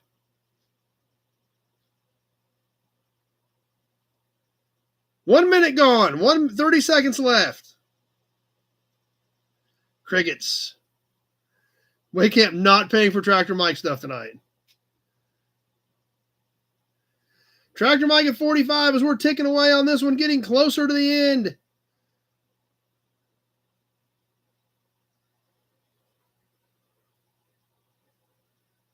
Just about ready to wrap it up. Any other bids out there? And that does it. Tractor Mike at 45. Holy cow, my hand is about to cramp up.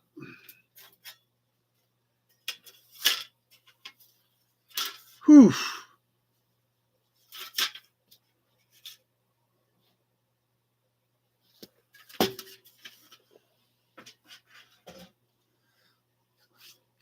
Let's do a horn button. We've had a lot of fun with horn button.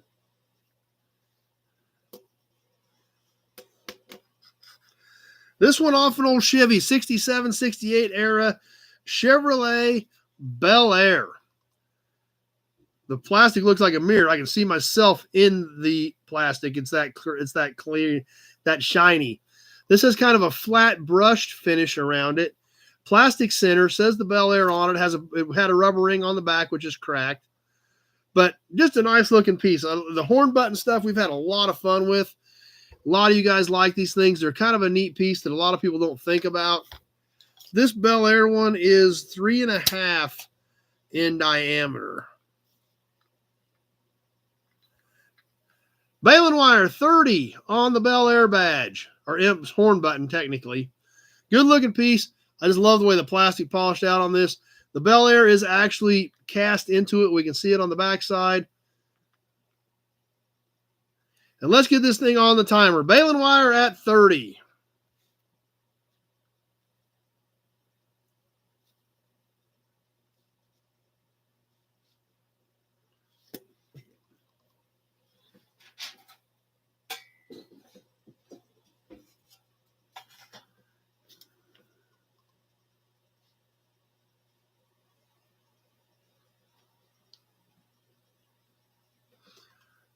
Balun wire may have knocked everybody out with that one. He may have got serious about it, but we're 30 seconds in. We've got a minute left. We'll find out in 60 seconds.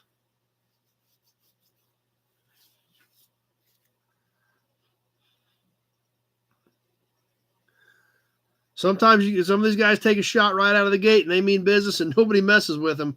That may have been what Balun wire did on this one. We're going to find out here shortly. So we're just about to the 1 minute mark. And we've now got 30 seconds left. If anybody's going to challenge Balun wire, but I think he may have made a statement. Sometimes that's a good way to win an auction. Make a statement right out of the gate. Take everybody out. No, Pete at 41. Pete comes in at 41.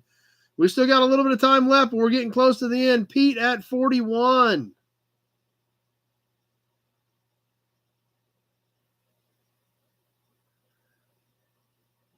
And that wraps it up. Pete at 41 came in there swinging. Thought Balun wire knocked everybody out. Pete came in swinging on that one.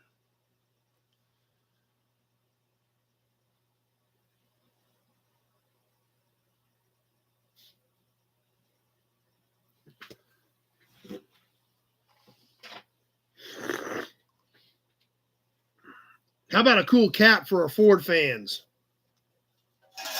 This is a great piece. Going back to the 30s.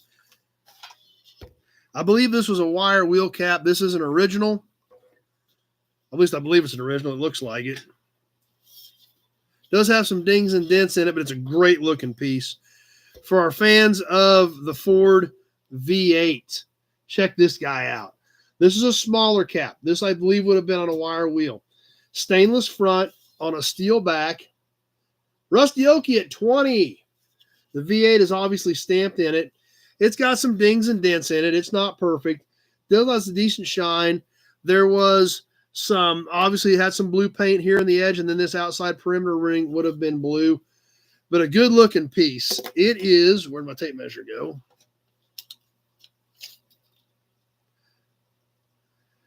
About 6 3/4. So it's 6 3/4 across here. So smaller than these typical caps. Rusty Okie now at 35, not screwing around. Let's get this thing on the timer. Cool looking piece. Good looking wall hanger, especially if you like these early Fords. Love the early Ford V8 symbols. And let's roll.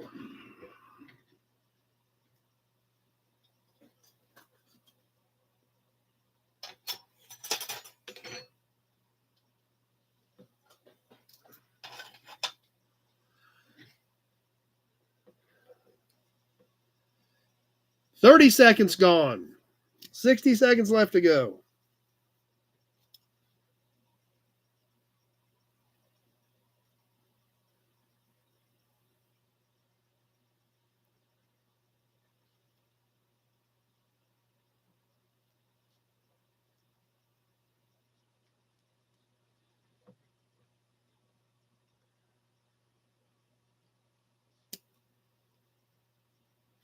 1 minute gone, 30 seconds left to go. Gary found one in a creek bed.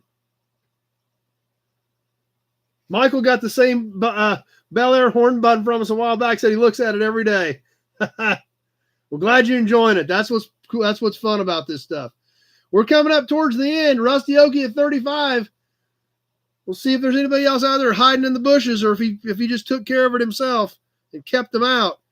We got a few seconds left to go. And that does it. Rusty Okie, 35.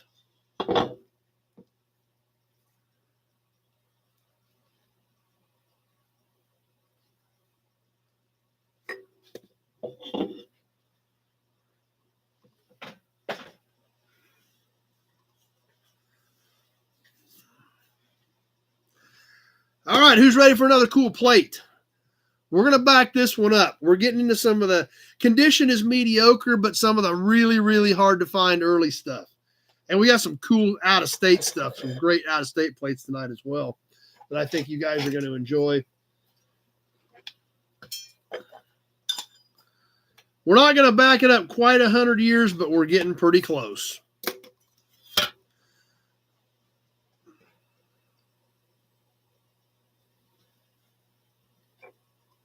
How about a Hudson badge while we're thinking about it? Going back 97 years. Perfect there, Rusty Okie. 97 years. Kansas, 1928. It does have some paint loss up here across the top. This was originally a kind of an off-white with blue letters. We can see the blue is cracked and has lightened up and faded some on these letters. Kansas 28, obviously very clear as to what year it is. Brett 15. Back side of this plate still in pretty decent shape. A little bit of paint loss along the back lip here, just like on the front. That's right, Leo. It's a good-looking plate. Waycamp at 30. And this is a different size. This is a little bigger than what we're typically used to on most plates. It is almost 15, 14 7/8 by about 5 3/8. So just under 15, just over 5 on this 1928 Kansas plate. Like I said, it does have some paint loss. It is relatively straight considering it is 97 years old, coming up on 100 years old. So I guess it doesn't look too terribly bad considering the age. We've got Waycamp at 30. Let's get this thing on the timer, and away we go.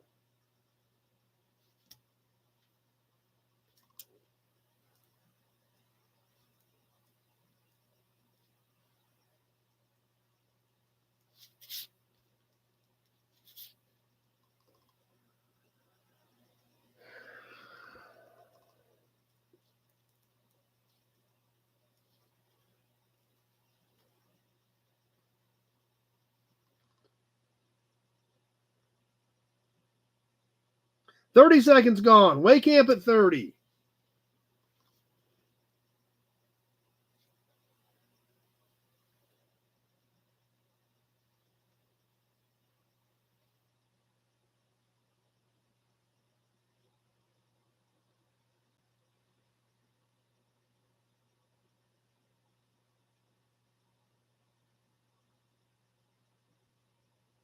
"1 minute gone, and we've still got crickets. Interesting.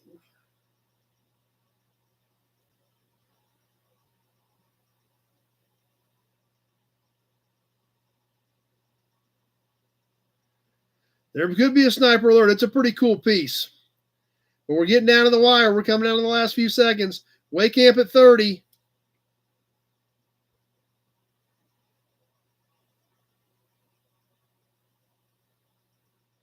And that does it. That kind of surprises me. Snuck that one out of there. I thought there was somebody hiding in the weeds on that one.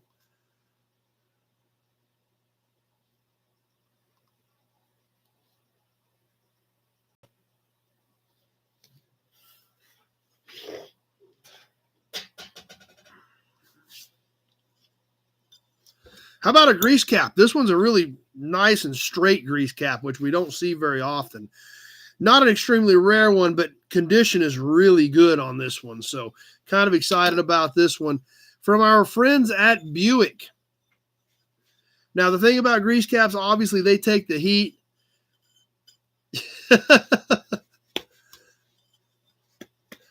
Tractor Mike pouring it on. These grease caps take the heat over the years. You know, they're all pretty much over 100 years old or right at 100 years old. They've been beat. They've been abused. They've been used hard. So finding one that's still relatively straight is tough. This Buick one looks really nice. Look at this. The Buick, nice and crisp and clear across here. Now, it's not perfect. It's got a few dings and dents. Whammy right here on the hex part of it. Some scratches and scuffs. But obviously, the thing about these is making sure the money shot, the logo, and the text is clean, and this one really is. It looks like this may have had a black background, I'm guessing. If we look real close in the fine parts of the Buick letters, it does look like it was possibly black into there, which really would make the Buick pop, especially if you polished the lettering a little bit. Nut Farm at 20. With all these, it is internal thread. We can see in the back where the Buick is cast into it. Let me give you some dimensions on this, and we'll get rolling. The Nut Farm starting us at 20. It is 3.5 across the back, 3.5 inches in diameter. Across the hex part, it is just a little under 3, about 2 3/4 across the hex part on the Buick grease cap, and it is not a real deep one, about 1 5/8 inches on the depth on the Buick cap. Nut Farm at 20. Let's get this thing rolling on the timer, and here we go.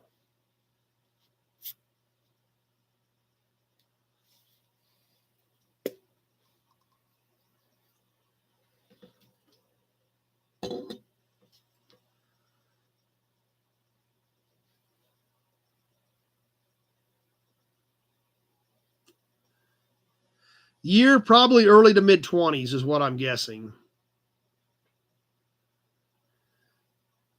30 seconds gone.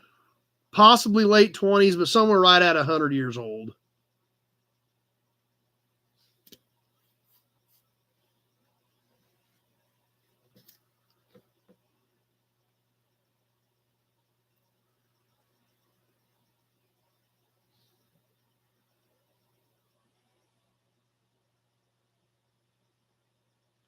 Coming up on that 1 minute mark. Nobody else jumping in yet.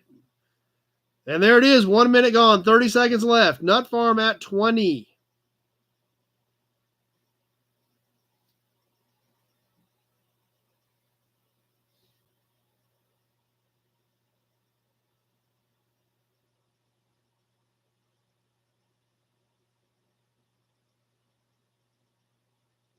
Just about ready to wrap it up. Nut Farm at 20. That's it. Nothing else. And that does it. Nut Farm at 20. Kenny had a 21 and they're just a little too late. Michael had 35 over here, just too late. You're going to have to get him in there earlier, guys.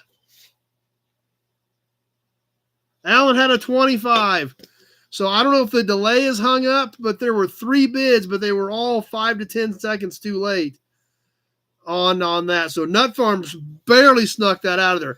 I really thought that was odd, but it was Nut Farm at the end of the 90 seconds.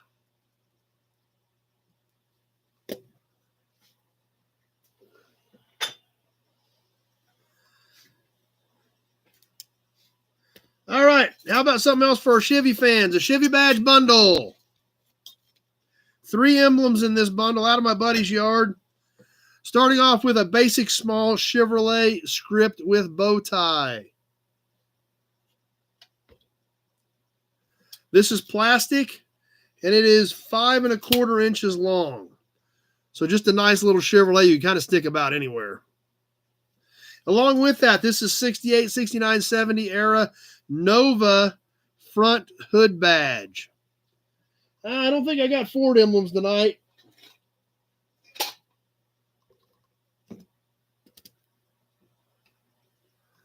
This is chrome-plated pop metal. It was stud mount.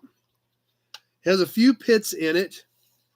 It is 9 3/8 long on this Nova front hood badge. I believe the bow tie would have been blue, I'm sure. On this one.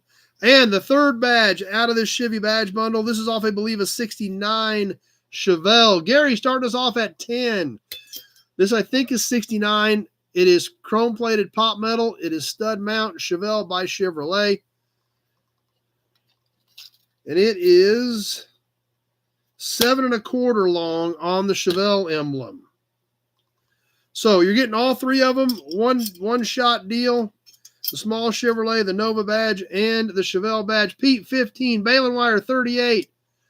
All three of them on a one-shot deal, and here we go.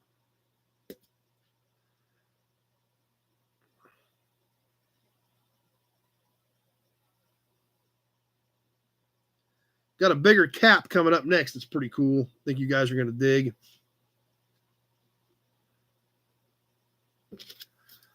Balin Wire out there making a statement again.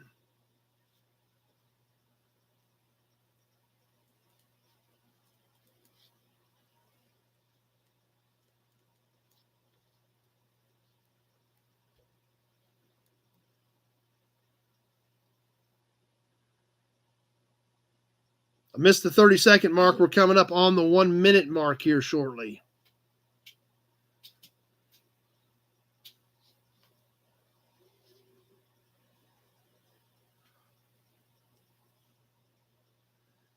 And there it is. 1 minute gone, 30 seconds left to go. Balin Wire at 38.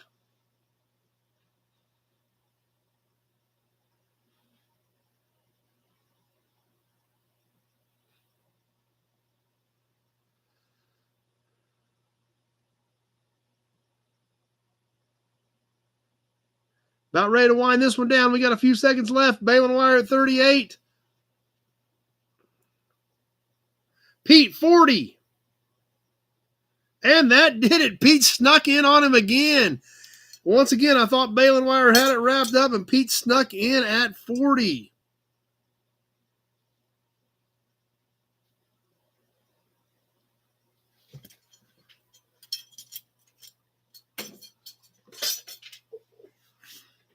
Okay, this next cap is a little bit bigger piece. I'm going to put $10 shipping on it just because it's bigger and bulkier. But it is awesome. It is super awesome. It is about 1938, I think.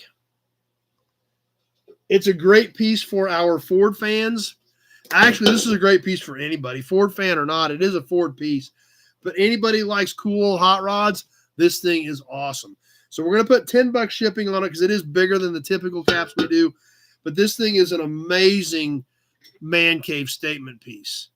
I know, Balin Wire. Pete's like, bam. You don't even see him coming.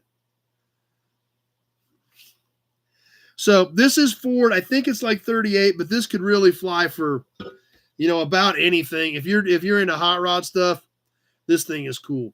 Check out this V8 cap.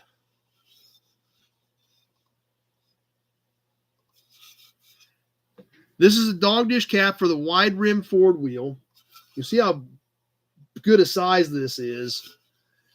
It is overall diameter. It is 12 and a half, and it is about 4 inches deep. Most of these are in the 10 to 12 range.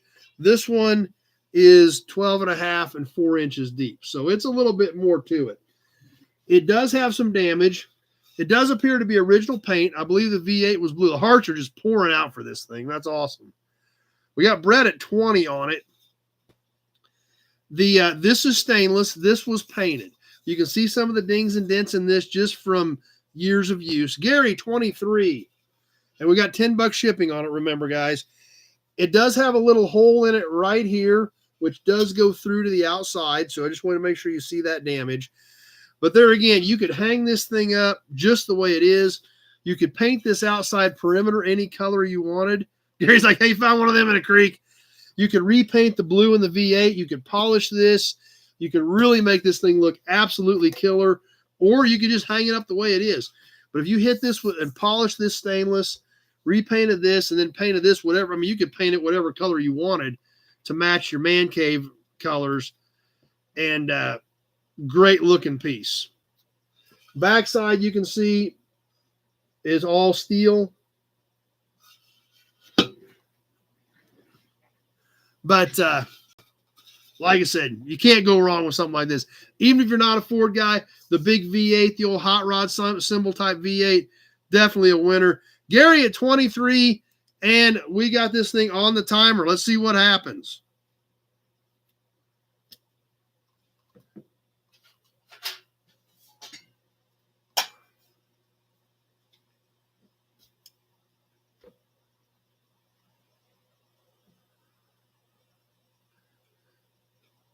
Alan at 25. Kind of threw me there for a second, Alan. Your last bid was 25. I thought it was the same bid at first. Alan at 25. Over the doorway of a man cave would look great. Just past that 30-second mark.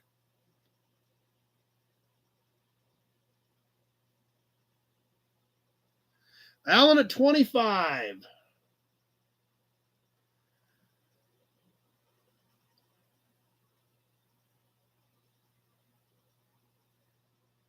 Their hearts are still pouring for this one. 1 minute gone, 30 seconds left to go. Alan at 25.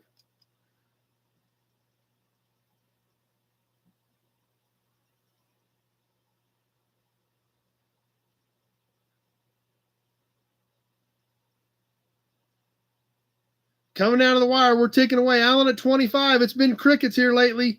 Few seconds left.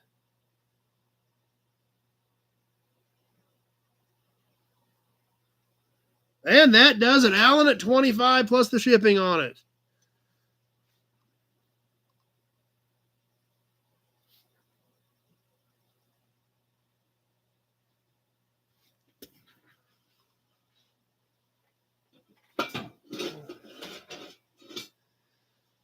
Kevin had a 37 in there, too late. So that's one thing about going to 90 seconds, guys. You're going to have to get them in there quicker.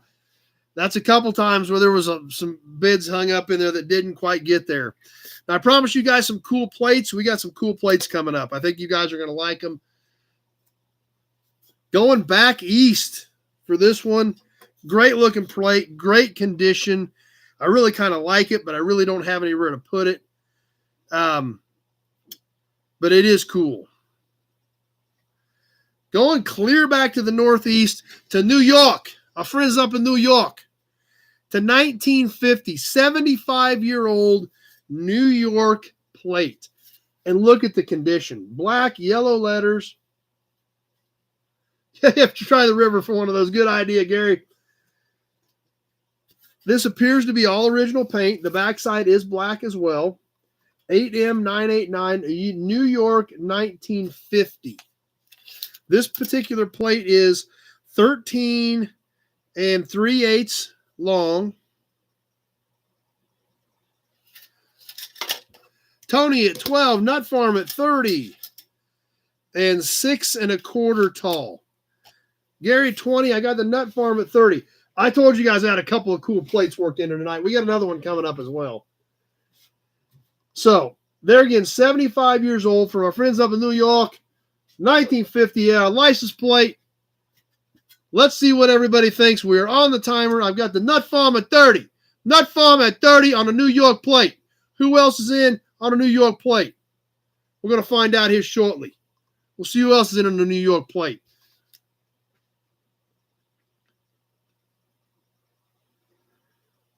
And you have to listen to my terrible accent for a little over another minute.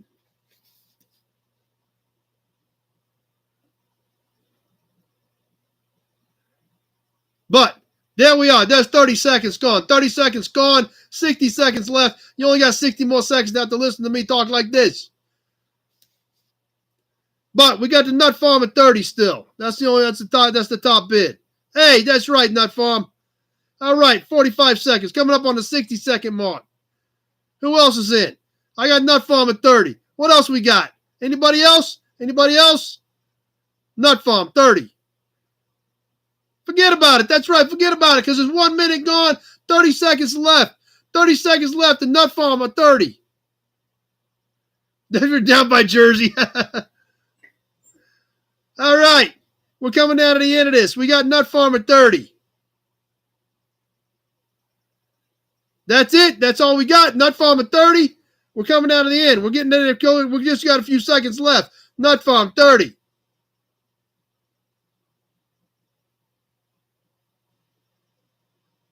Briggs 32. We got Briggs at 32 at the last second, and that does it. Briggs got that in at like 129. There was like no time left. No time left. But Briggs got it in by like that much. That much. He got it in with a 32 for the Briggs Garage. Put that to the Briggs Garage. 32. Just barely. And you don't have to listen to me talking like that anymore. But it was funny. I got a lot. There was a lot of laughing emojis. So I'm going to go with that it was funny while we did it. Don't quit my day job. Wasn't planning on it. So. All right. That was fun. Briggs Garage at 32. I should find some more New York plates. That's fun.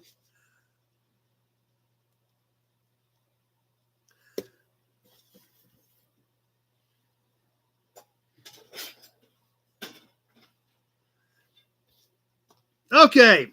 What else we got here? Oh, another horn button. Horn buttons are always fun. Another one I found in my buddy's yard.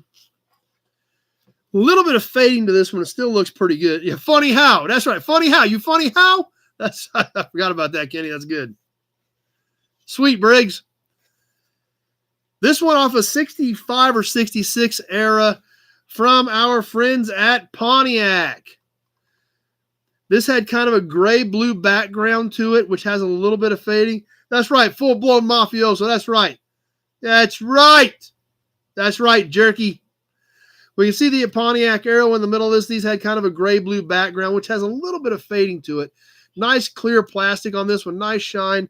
It does have a chrome outside perimeter ring on it. Not broken, but does have some pitting in it. But the chrome is obviously very bright. This even does still have the mounting clips on it. It could still be used, but there again, a lot of us all have horn button collections where we have these displayed. It's a good-looking piece. Send the wallet and knuckles to collect. That's right. 3 inches in diameter on this Pontiac horn button. That's right. You heard of the Jerky Boys? The Jerky Boys were funny. I always like listening to the Jerky Boys. I'll wrap your head in with a ratchet. So, 1965-66 era. I think this came out of a full-size Pontiac on this one. So, anybody in on the Pontiac horn button? Gary remembers the Jerky Boys. That's right. That's right. All right. We're going to start on the Pontiac horn button. We're going to skip. Oh, Tony at 10. All right, let's roll with it. We got Tony at 10 on the Pontiac horn button. Figure we'd have somebody in on this. For as much as we like horn buttons.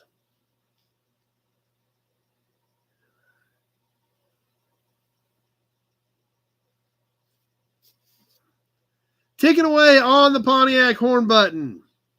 That's right. I bet you guys probably all need a beer after listening to me. There we go, the Hudson badge. 30 seconds gone. 60 seconds left on the Pontiac horn button. Tony at 10.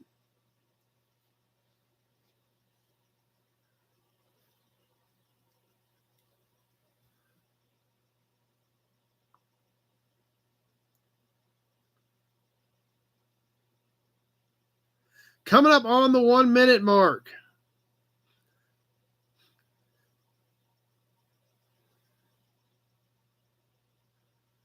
One minute gone. 30 seconds left to go.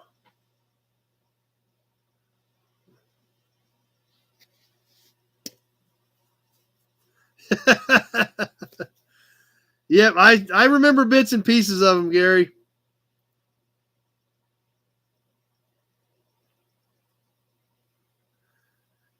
Tony at 10. All we got on the Pontiac button. We're coming down to the wire. Pete at 16. We're looking for another button for his collection. Pete at 16. Tony at 25, and that does it. Tony barely had time to respond, but he got it snuck in there. Kevin L at 17. Tony at 25, once again at about 129. There was no wiggle room on that, but he snuck her in there.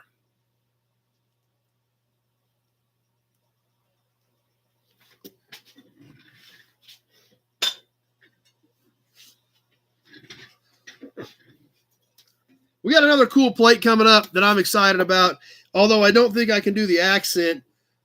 Actually, there was a group on these too. Maybe some of you guys remember this group. Anybody remember the Yoopers? The Yoopers from like 30 or 40 years ago? The Yoopers. Yes, from the Upper Peninsula of Michigan. This plate going back 85 years to the Rust Belt. 85 years old from the Rust Belt, and it still looks this good. Look at that. Michigan 1940. Now, this is a unique plate. Silver with black letters. Look at this wide band stamped around this one. Pretty unique. Does have a little bit of paint loss over here. The back still looks really good. This plate has been pretty well preserved considering its age, and it came literally from the Rust Belt. Gary, 22. Plus, silver's not a paint that holds up very good. So typically you'd think these would be completely faded out, falling apart. This one still looks pretty decent. You see it's nice and flat. It's not bent up. It's not twisted or banged up terribly. Pretty decent looking plate from the Yoopers. I can't speak like the Yoopers very good, but that's just Upper Peninsula. I understand that. It's not all of Michigan. What I like about Michigan is there again, Detroit, where cars were born. That's where the companies were based out of. That's why I think it's cool, some of this Michigan-based stuff, getting some of those type of plates. This is kind of an odd size. 14 1/4 by 6 3/8. So 14 1/4 by 6 3/8. Unique size. We can see on the back even more clear where this wide band is stamped around the perimeter. So pretty unique plate. 85 years old. Great condition considering it came out of the Rust Belt. Let's go ahead and get this on the timer. I've got Gary at 22.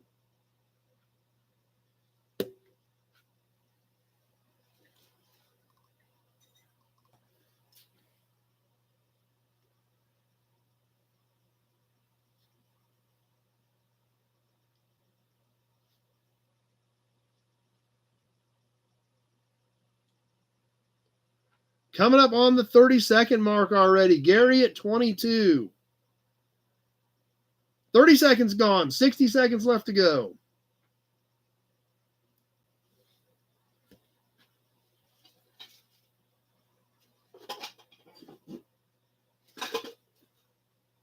Martin at 23.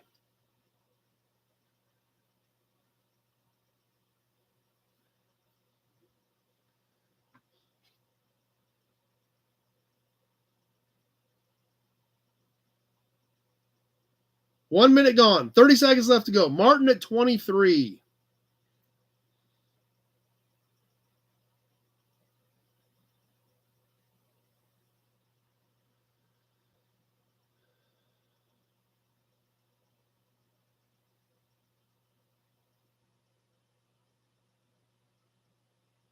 Just about ready to wrap this one up. Coming out of the end, Martin at 23.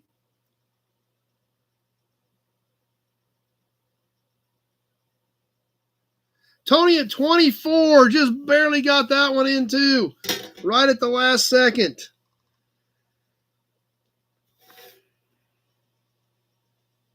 Alan had a 25 in there that was too late. I'm trying to keep an eye on both these. And I got Tony right at the end. Alan's was too late. So, man, it's tough watching all these and keeping an eye on the clock. But that's where we ended up at. Tony at 24.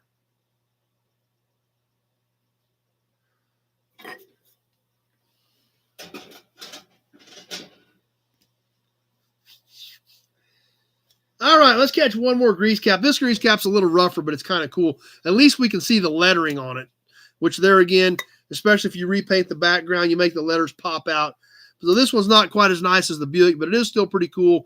And it's not something we see very often. This company folded in 31 or 32, I think.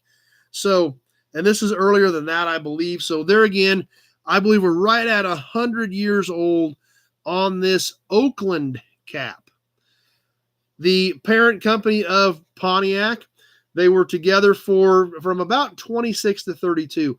Pontiac was introduced in 26, I believe, to be sold along with Oakland. Oakland was the elder company of the two. Pontiac was trying to fill a gap in GM's line. Pontiac ended up outselling Oakland, and by 32, Oakland was gone. I do have in my collection Nut Farm at 30.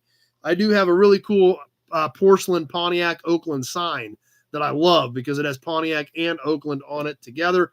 There again, this one has some scuffs and some scrapes, some discoloration around the side that might be able to be polished off. But there again, the Oakland letters are crisp and clear. This background, I would imagine, would have been black. You repaint that, polish the letters, this thing would look really good. It is just under 3 inches in diameter across the back, as all these have external thread. Kind of a neat looking little piece. And across the hex part, it is just over 2 1/8 or so across the hex. Nut Farm at 30, and away we go. We are on the timer.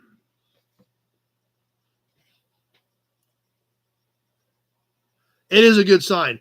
I bought it years ago. God, I bet I bought that sign almost 20 years ago. You know, and of course, at the time I paid a fortune for it. I give like $400 for it, $425. But there again, I mean, I was a Pontiac guy and I really wanted it, so I gave like $400 for it. You know, today it's probably 2 or 3 times that. But 30 seconds gone, 60 seconds left to go. Nut Farm at 30.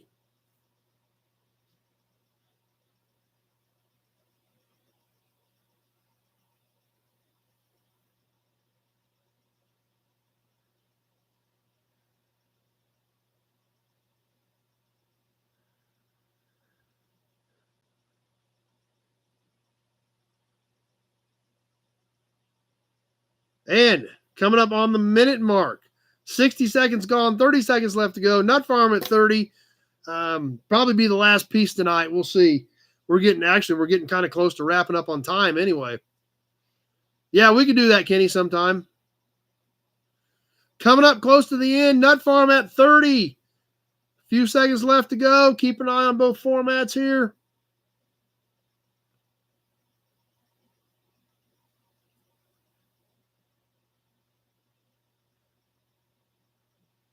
And that does it.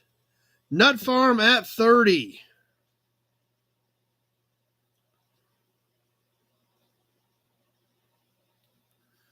Gary's ready to see it now.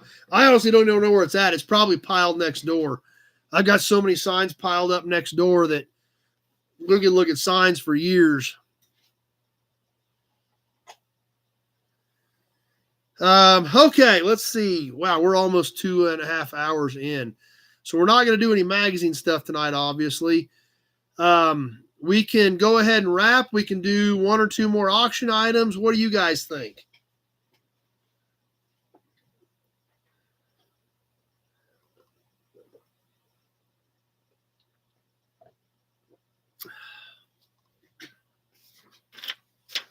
Should we go ahead and wrap it up? Wind things down for tonight? Big Job wants to do a toy. I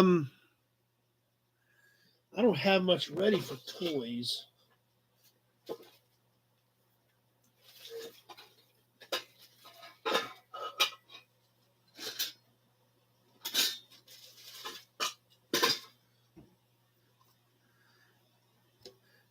I think we're too, we got a couple things to talk about. Let's go ahead and get ready to wind it down, actually, guys. I don't have valve covers ready tonight. Yep, I know it's getting late back there, back east for you guys. That's why we try to have this thing wrapped up by 10 Central Time. But let's go ahead and catch a few other things real quick. A Nobody Museum. What's coming up? Obviously, that's right. I'm glad you're having fun, Kenny. Obviously, next week, the membership group videos that were up this week, which will be the little Glen Prey second generation Cord and digging that car out of the trees after it was parked 92 years ago. Those videos will be going public this week. What's coming up for the members videos? A killer car from Doug Prey that is for sale. We look at a lot of cool stuff at Auburn Cord Duesenberg every time we're down there. They do some amazing restorations Amazing work. They have some very, very talented craftsmen there. But they have a car sitting there that is a customer car that they have asked Auburn Cord Duesenberg to help them sell. So that's not something we see all the time. We've done like 40 some videos there. A few things have been available, but for the most part, they're customer cars, restorations, and a ton of knowledge. So the members are going to get to see that first. It'll go public the week after that. But something that is available you might want to add to your collection from the Auburn Cord Duesenberg Company in Broken Arrow, Oklahoma. I've been uploading a lot of videos. I've got a lot of stuff coming up. We've been doing a lot of work on things. Obviously, we've got the Auburn Cord Duesenberg stuff coming up. I've shot a lot of stuff in the yard that's coming up. I've still got a few things from my buddy's yard in the can. We did some engine stuff with Auburn Cord Duesenberg, which is really cool because those are very unique engines they've built. He said they basically built at least one of every engine that Lycoming Company built for a car. So that's pretty interesting. Have not tallied up Pioneer car totals yet since I'm probably not going to get there for about a month, but I do need to do that. Big job. Thanks for reminding me. In fact, I'm going to put that in my notes so I can see where we're at on that.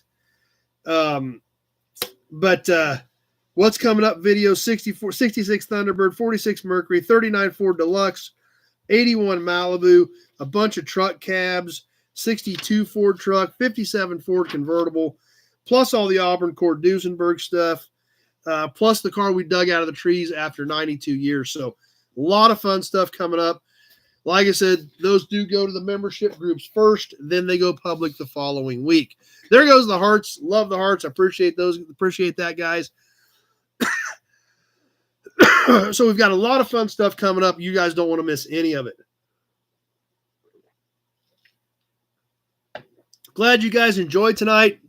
Had a lot of fun. I need to find some more New York license plates. You guys probably don't want me to find no more New York license plates because I talk like this when we're selling them, but it's kind of fun. It's a little bit different. Kind of shook things up just a bit. Just a bit. A little bit different. A little bit. Just a little bit different for tonight. So anyway, with that, I think we're going to go ahead and wind things down. This week will be pretty much normal. We will do a Toy Tuesday coming up Tuesday evening at 7 o'clock. We still have some killer stuff in Balin Wires bags. I don't know if we'll break from that this week, so I've got a lot of stuff I've been buying as well. We may do something different for Tuesday night just to kind of shift things around a little bit, shake it up a bit, but we will get back through the rest of that killer stuff that Balin Wires sent us as well. So that'll be coming up Tuesday night. We will get new videos up Wednesday and Friday. The videos going public are the ones that the members got last week, and we will get new videos up for the members this week as well. With that, we're going to wind things down. Email Pete if you want to come to the gathering. Get with me if you want to get in the membership group and start the training program. And we'll see how things go. Appreciate everybody being here tonight. Lots of great comments, lots of great support. And I appreciate all of you guys coming around every week and making this chat what it is.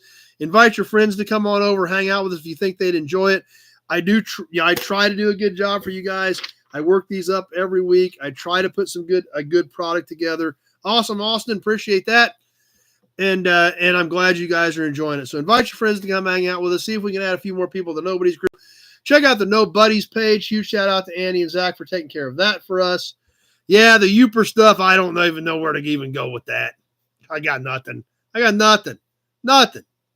So anyway, I think I've read too many mob books. With that, I hope everybody has a great week. We'll see some of you Tuesday night at 7. If not, hit the like button, says Kenny. I appreciate that. If we don't see you Tuesday night, we sure hope to see you right back here, 7:30 next Sunday night for some more Sunday night live chat. Have a great week, everybody. We'll see you next week.